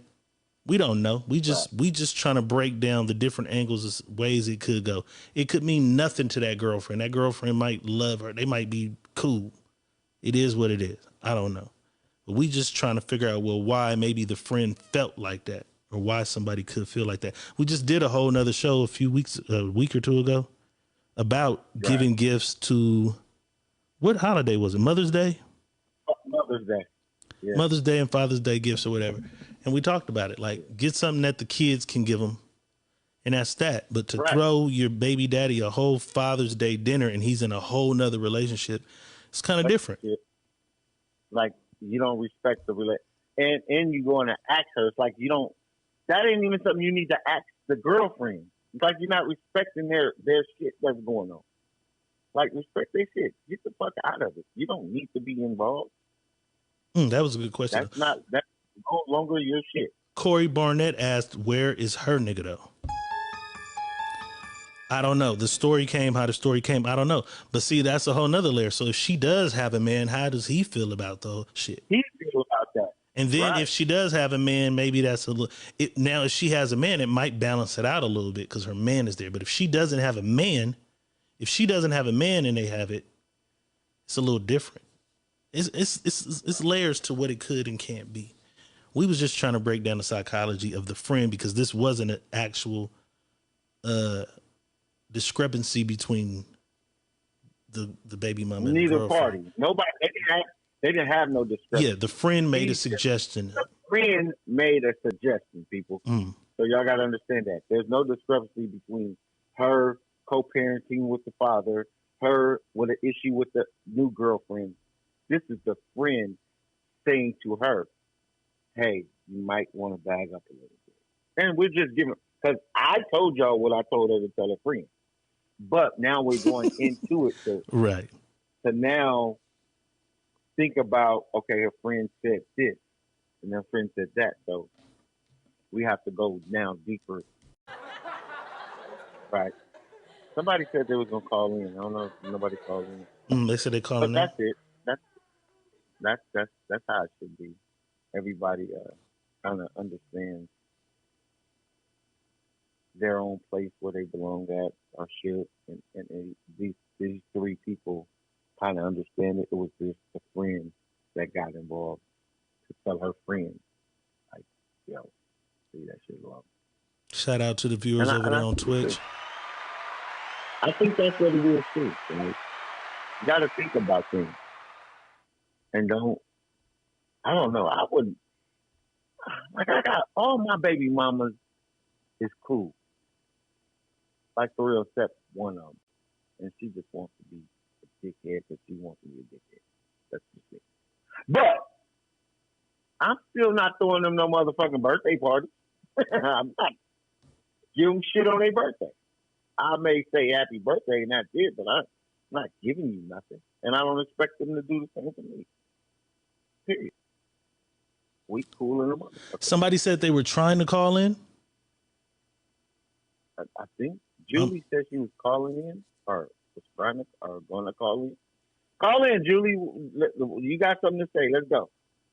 Call Try back. to call 818-220-8469. Yeah, call back. Come on, call us. Let's see. Oh, I seen that call. I thought it was something else. Caller, you're on the line with the Secret Menu Podcast. Who's calling? Julie. Julie. Alabama's finest. Well, one Yes, of them. sir. Well, one of them, because Holly's in Alabama now, too. Holly's not even on here today. She's not here tonight. It's late. You know what I'm saying? Hey, Holly is the first Asian Wait, that Julie. I know Julie. from Alabama. I mean, Julie is the first Asian that I know from Alabama. I didn't even know there was Asians in Alabama. I did not either. A lot. There's a lot of. But what's good? You had something you wanted to say? I'm going to put my business out there. Like, oh, shit. I don't even give a shit. So wait a minute. So what are you saying? I'm going to hold on. This is me. Like, it is. I don't care what people have. Hey, we assured you would remain anonymous, and you chose not to remain anonymous. Okay. This is you. Fuck it. Let's go. The first ever on the Secret Menu Podcast. Come on, first Julie, ever Dr. Real. She couldn't take it. She had to reveal herself. As it gets. Let's go. Fuck it. Let's go. Backstory, they have been together for a year. For a year, I have always said, you know, I've never wanted to be the disrespectful one, you know, because I don't have a boyfriend. I don't want her or anyone thinking, oh, she still wants her baby daddy, blah, blah, blah, whatever. I have always been respectful of their time and their space together. Now, for many, many, many, you know, times, if I just drop off the kids or pick up the kids or whatever the case may be, and his girlfriend is there, I would say, okay, like, I'll see you guys later. And she's always the one to say, no, let's hang out, have some drinks, blah, blah, blah. She's always the one that wants me to stay or go to lunch, go to dinner, or whatever it is. I decline over and over, but after so many times, I also don't want to be rude and disrespectful and make her feel like I don't like her. So I go, I stay, I have drinks, I have dinner, you know, whatever. So I don't see what the issue is, but if there is an issue, I would like for somebody to tell me what the issue is. Tamisha says, now I know it's innocent. You don't know it's innocent just because it's Julie. Julie could be plotting too. Okay, so you're saying, wait, now let's get this together. They only been, because you emphasized, it's only been a year. Right. It's only been a year. So, they've been together a year. This is the first year you probably haven't did nothing for his birthday. No, we have not been together for 3 years. We always do something for I'm a birthday person. It could be you, it could be Diego, it could be anybody on this podcast that if I have a actual relationship with you, like in person, I talk to you, I will always do something for someone's birthday. Well, it's Money Boss's birthday week right now. No, okay, go ahead. I'm sorry. Go ahead, I'm sorry. I have to take them out to dinner. So wait. Okay. So, you guys haven't been together in 3 years. Right. He's just been with this girl for a year. Yes. And this year's been alone. She's always asking you to come over and stay and have drinks or hang out with her, right? Like from the jump, even before they were together, when they were just in the talking stage, we always hung out. She want a poly relationship. Somebody said she wanted a threesome. Somebody did say she wants a threesome, though. It ain't even a threesome. She want a poly relationship. She want to share the man with you. Well, I don't want him. He's all hers. but that's not even the scenario. That's not the scenario that you don't want him. She wants you to be involved in this relationship with her. Because a woman that's just now new to a man, and it's no way possible from the gate that I'm going to that a woman's going to the baby mama and being like, "Hey, I just want to hang out with you." Like, what the fuck am I hanging out with you? I want to suck your kid's daddy dick. I don't want to hang out with you. You know, she has literally like FaceTime. Like, we get on FaceTime, we talk on the phone, we text, and there has been a few times where it's like I tell her, like, I don't want to be in the middle because that's the sticky situation, like he's my kid's father and you're the girlfriend. Like, it's weird. Like, it's very weird. Okay, but here's the catch too. Okay, it's weird, and you feel it's weird. So why don't you take yourself out of it? I tried, but then I still No. Ain't no such thing as try. You just take yourself out the equation. Like, are you saying like I don't talk to her? You take yourself you can out talk of the to equation. her, but you keep it short, and you know what I'm saying? To her, but take yourself out the equation. Hey, stay, drink, hang out, girl. I got something I gotta do. You know what I'm saying? I got somewhere I gotta be. Take yourself out of the equation, because now when shit goes wrong in that relationship, you're a part of it. Right. You're a part of that. You're part of the problem that's going wrong. Because what if he's saying to his girl, like, God damn, I don't want my baby mama around all the fucking time. Like, all the time. What is his vibe when you hanging around with her? Like, with her? Or them, or I don't, because, like, how that work? Y'all drinking and shit, you know what I'm saying? And at one point in time, y'all was fucking. How many kids you and him have? 2. Okay, so y'all chilling, having tequila shots and shit. But it's not. He don't never think about the shit he used to do with you? It's just us 3. It is like us and some friends and, family, whatever. It's never just us 3. Okay. Yeah. You too involved into the. You need to go. This is why you don't got a man. You too involved into a whole nother relationship. Tell her you ain't got time to be involved in everybody. Have you had a relationship in that last 3 years that y'all been not together? It's been 3 years, right? Have you had a relationship? Yes, I can help you. Yes. Yes. It wasn't a relationship, but it was a situationship. Yes. Situationship. No, but I don't care about the situation. I'm talking about you got a boyfriend that you take to parties, gatherings, shit. Somebody that would be at the house with y'all. Now it's the 4 of y'all with the families and a friend. Have you taken a date over their house? Yes. So you've taken a guy around him as well? Yes. Okay, absolutely. Shit. Okay, here's my thing. I know not a lot of people understand this, but to me, a lot of good people do not come by often nowadays. Now, mind you, I was with my kid's dad for a total of 18 years. Before we were together, we were already friends. So I will be this year, and I have known this man for 30 years. So when I am 10. Yes. So I am that when a good life and that person can say whether it is a man or a woman, keep that person in your life. Like, and I have no sexual relations with my baby daddy. I can't stand it when people say, "Oh, they always go back to the BM or the BD." No. Were you guys ever married? We were married. Okay, that's your ex-husband, ma'am. Quit calling that guy your baby daddy. It's your ex-husband. Put some respect on his shit. You know what I'm saying? It's your ex-husband.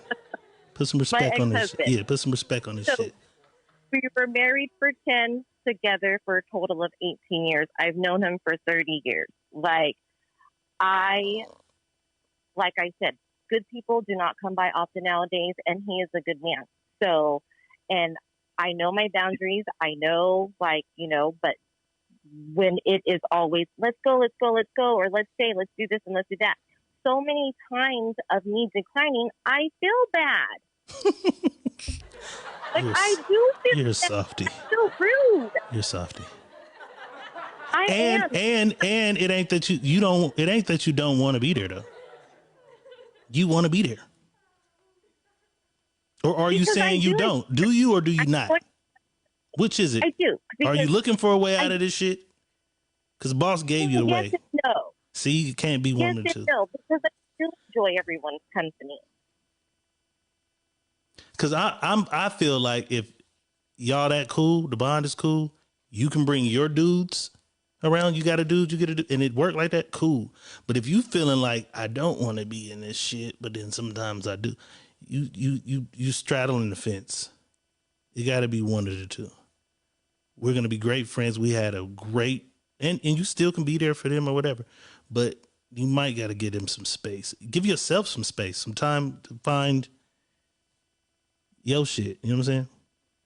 Right. Julie? Yes, sir. You can always be friends with a person from a distance. I know I have friends that I probably haven't talked to in 12 years. But to pick up the phone today, and it's like we ain't missed a beat. Mm-hmm. You know? So it's not like you're going to get rid of being his friend, but you're involving yourself in your ex-husband's situation. And that's not a good, from a standpoint of a man, and I understand you're like, we were friends first, then we became lovers, then we became husband and wife, then we became divorcees, and now we're friends. Be friends from a distance. It's okay. You're not going to lose the friendship because you're not going over there. He's You're not still getting rid of my friend him. till this day. My point. He's still going to be your friend, even if you don't go over there and hang out.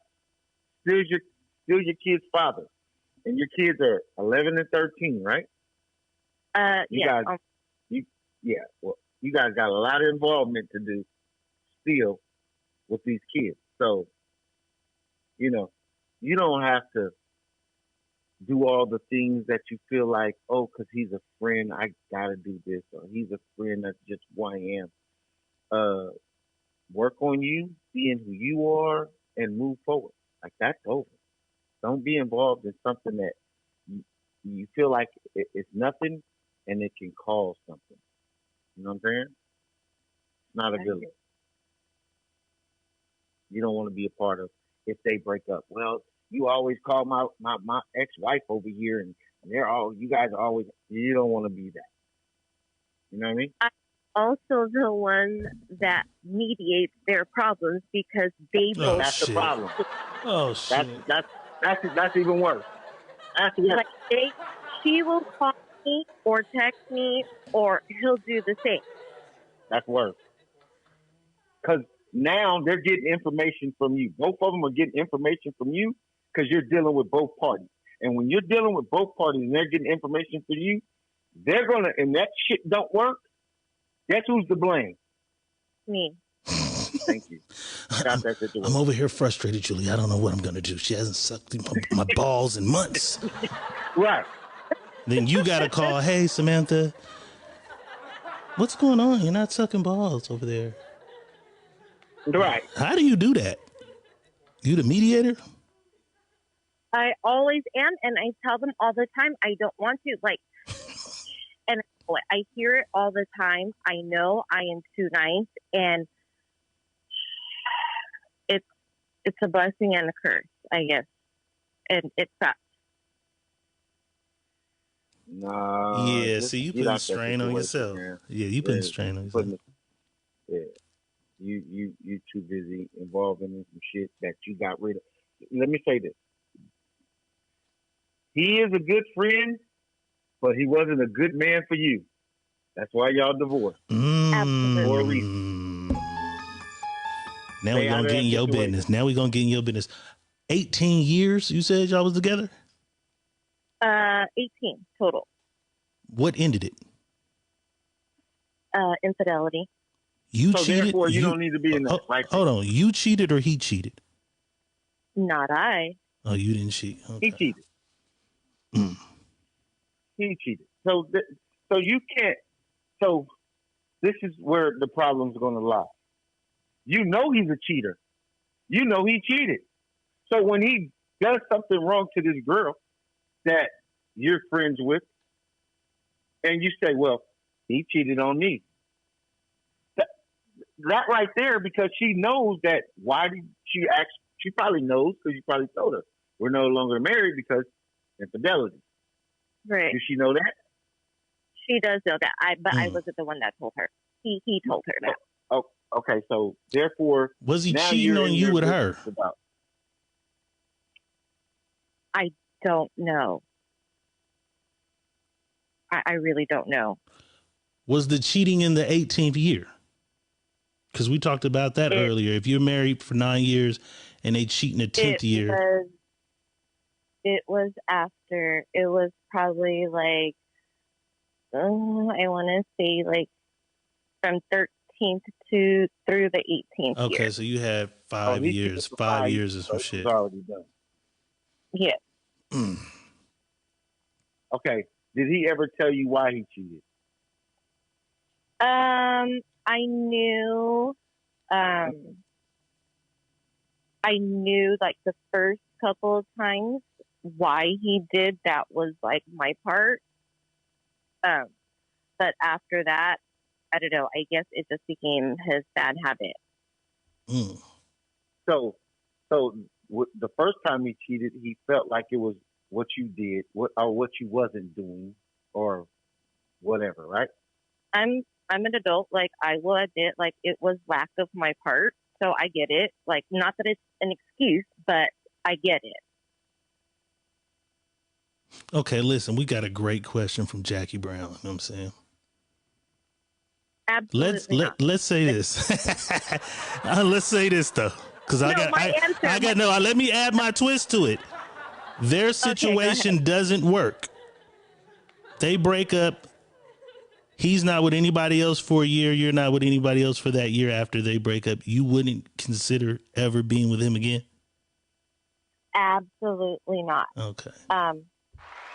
From the day I left him to now, always said we were great together, but we are greater not together. Okay. I tried it. Yeah. I tried it. If he was the last man on earth, you a goddamn live. He was the last man on earth. No, I got enough points for that shit. Last man on earth. But this is the thing. So the only reason. So wait. Hold on. So the only reason that you guys separated is because of infidelity, right? Other than infidelity, was he a good man? He was absolutely amazing. He was a great. I am supposed to hold the gun right now. So everything outside of infidelity, he was a great man, but you won't get with him. You won't go back to him because of infidelity. That he probably had that issue, and he's a great man. I'm lost. He just needed a pussy pass. He just needed a pussy pass occasionally. I'm lost. Years of infidelity. The lost. feeling of betrayal. It was really hard for me. Like, I really thought he was going to be my forever. And like I said, the feeling he's still with us. You worked it out. And I slowly fell out of love with him. And it was 2 years prior to me leaving him when we had gotten to a little disagreement. And he had asked me if I still loved him. And my exact answer to him was, I love you. I will always love you. because you're my kid's dad, I love you, but I am not in love with you. And he never did anything to better our marriage. So then I continued to slowly fall out of love with him, and I stayed for the kids, which was the worst thing I could have done for my kids and myself. And I think the last few years, my biggest fear was I would always tell my girlfriend, I don't want to wake up one day and say I'm done. And that is exactly what happened. I literally woke up one day and I woke him up and I said, I can't do this anymore. Like, I deserve better. Like, I can't. I just couldn't do it. So to him, it was caught. He felt like it was out of left field, but it was like, dude, I told you like a couple years ago that I wasn't in love with you anymore. And yet we are still complacent. Like, you didn't do anything to try to fight for our marriage. You still did whatever the hell it was you were doing. Like, what did you talk about me. What did you do to fix it? I tried on my part. No. What did you do to fix it? Remember, you said it was your part that caused him to go to infidelity. What did you do to fix that? Okay. This is a sensitive subject, but since I'm putting my mother... Okay, no. If it's sensitive, no, it's okay. Since I'm putting my business out there, I really don't care. Like, it is what it is. After I had my daughter, I had postpartum depression really bad. And then after I had my son, it was worse. So, I'm sorry, give me a minute. We sorry. We don't want you crying and shit. Yeah, I knew it was coming. Okay. When she said it was deep, I already knew what it was going to be. That's going to make her cry. I knew it. When I had my son, my postpartum was like triple of after I had my daughter. And, I'm very big on not taking medications because of people in my family. So I didn't want to get on meds. And when I had postpartum depression, it's not like I never cared for my kids or wanted to kill them or anything.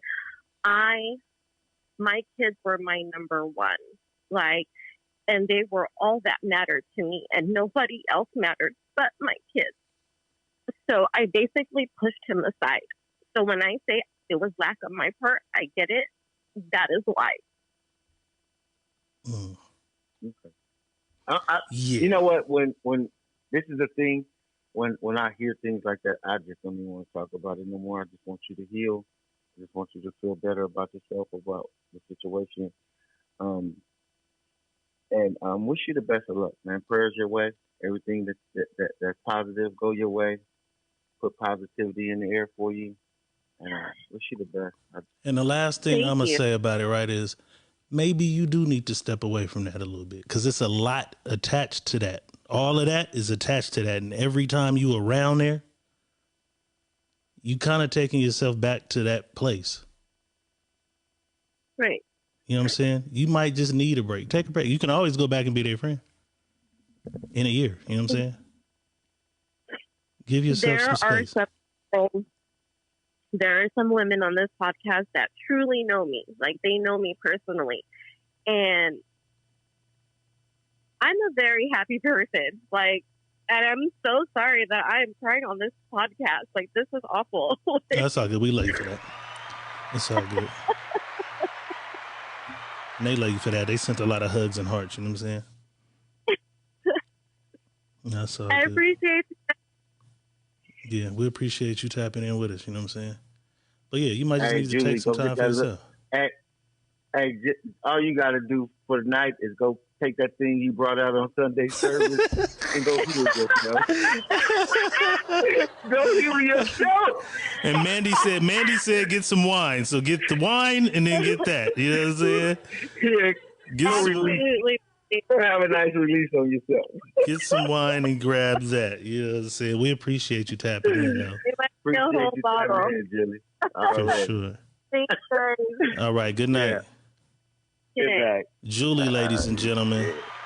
That was Julie. Shout out to her. That was big, nigga. She called in, like, you know what I'm saying? Yes, I'm gonna tell you my shit. Motherfuckers be thinking the Dr. Real shit ain't real. She called in and said, well, let me tell you, motherfuckers, it's me. It's me, motherfuckers. That's what's up. Hey, you know, I when she said it's deep, I already knew where that was going. I didn't even want to go because I'm going. Me, I like to dig because now I want to now pull out everything. That shit right there. Right. Yeah. Everything. You know what I mean? I want to pull out now. I'm gonna go to pulling out everything so we can get it. This hard copy right here, nigga. This the blueprint of this shit right here, so I can now move it the way it moves. You know what I mean? And help them out the best way I know how. And I just think again, she's in a space where she needs to be away from them people. Right. Do her own thing for a minute. Not be caught in the middle of that. He's your ex-husband for a reason. Right. He can still be your friend from a distance. So. Yeah, because that shit is reopening wounds and shit vicariously through the girlfriend. Right. And she's going through this shit, and you've been through this shit. Like, you don't need to put that on you. You know what I'm saying? Right. It's all good, but one more shout out to her, though. One more shout out to Julie. Her. And that was one of the most epic ever. Ask Dr. Real. I be on my shit. I told y'all I'm here for a reason. Epic. That was epic. Don't, you feel me? Hey, I'm here for a reason. Use me, just don't misuse me. I'll help you out.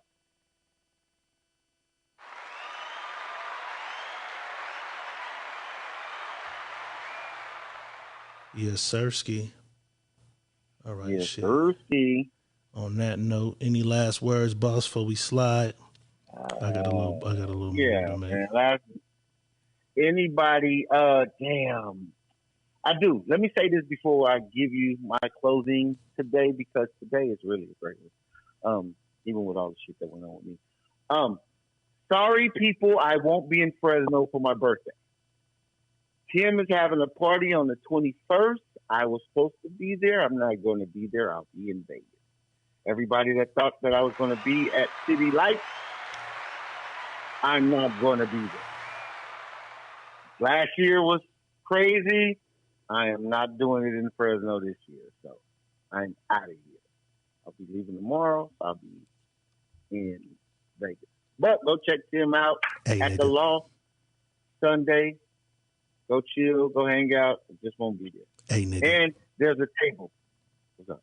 I got us a table for 6 Friday night. I got a table for 6, man. Tell that nigga Jason find his ID. Fact. Tell him to have his ID ready. And Tim got an extra table. So I'm going to call him tonight. So if y'all need a table, because Tim be booking them tables pretty fast. I have my original table that I've been with since he started his thing and moving it. But there's my table. It's open. You guys go ahead and you can go have them at that. But on tonight, closing is this.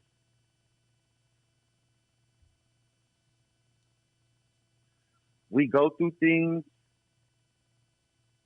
at times where we can be up and then we can be down. And then we'll go through a time where we are not up, we're not down, we're just moving through. And all these times have to coincide sometimes, where you can be up, down, and just moving through at one time. So when you're doing that, enjoy the ride. Find out the good, the bad, the indifference of that ride. Take everything you can with you moving forward and live. Just live. Other than that, nothing else to say, brother. It's Money Boss birthday week. Cash App, Right there. Oh, right there. Right there. Cash App at the bottom. Stars is at the bottom. Y'all can hit all that shit even when we offline. You know what I'm saying? If you sending Money Boss a birthday Cash App, in the notes, put for Boss's birthday so that he get all that and he can put it on his champagne tab, because that motherfucker probably gonna be high this weekend. That champagne tab might be high this weekend. We gonna have a Money Boss champagne fundraiser. That's what we gonna do. You know what I'm saying? That's what we're gonna do. You heard me. Party, man. Let me go back and do this. Party. If you are coming to Vegas for Memorial Day weekend, because I know a lot of y'all are, Miss Story is performing. Craig Ranch Park, you know what I'm saying? One of my favorite venues out here. Tyrese, Adina Howard, High Five, Nivea Ruffins, and Miss Story, you know what I'm saying? She also just dropped a new single called Gasolina on YouTube. I need everybody, just go to YouTube, type in Miss Story, and you can watch any of the videos, but Gasolina's fire, you know what I'm saying? I shot the video myself. It is a Diego Red film, you know what I'm saying? I shot that thing myself. Video's fire, song is fire, you know what I'm saying? But before we get out of here, Money Boss, we got to do it. Julie with 1,000 stars. Let's do it. Hey. Get to it. Get it, boss. Hey. Hit it, boss. Let's do it. Let's do it. Let's do it. Let's do it. Let's do it. Yeah. Donations rule the nation. We appreciate the love. You heard? Donation rules the nation. We appreciate the love, man. Right. We love y'all for fucking with us. You know what I'm saying? For Right. real, for real. This has been the Secret Menu. Hey, guess what I'm gonna do? What? At the show. What is Dina Howard looking like? Nigga. Fine. Still at probably 50.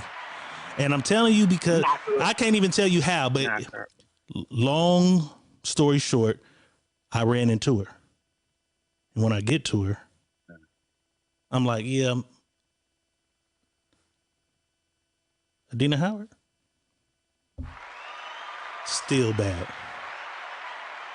Knock her ass off. Still bad. For sure. You know what I'm saying? Knock her ass off that night. We in there. You heard me. Shakur Ali said, these niggas. Shout out to my guy he put up tonight. You heard me? You heard me? But this is the Secret Menu Podcast. We love y'all for fucking with us, man. Diego Red saying peace. Always. Money Boss saying peace. And we out of here. The Secret Menu Podcast with your hosts, Diego Red and Money Boss. Brought to you by Rebel TV, the Rebel entity. Live from the West Side and worldwide. Real ones know what's up. And if you don't, you get the point. Tap in. Tap in. It's the Secret Menu Podcast.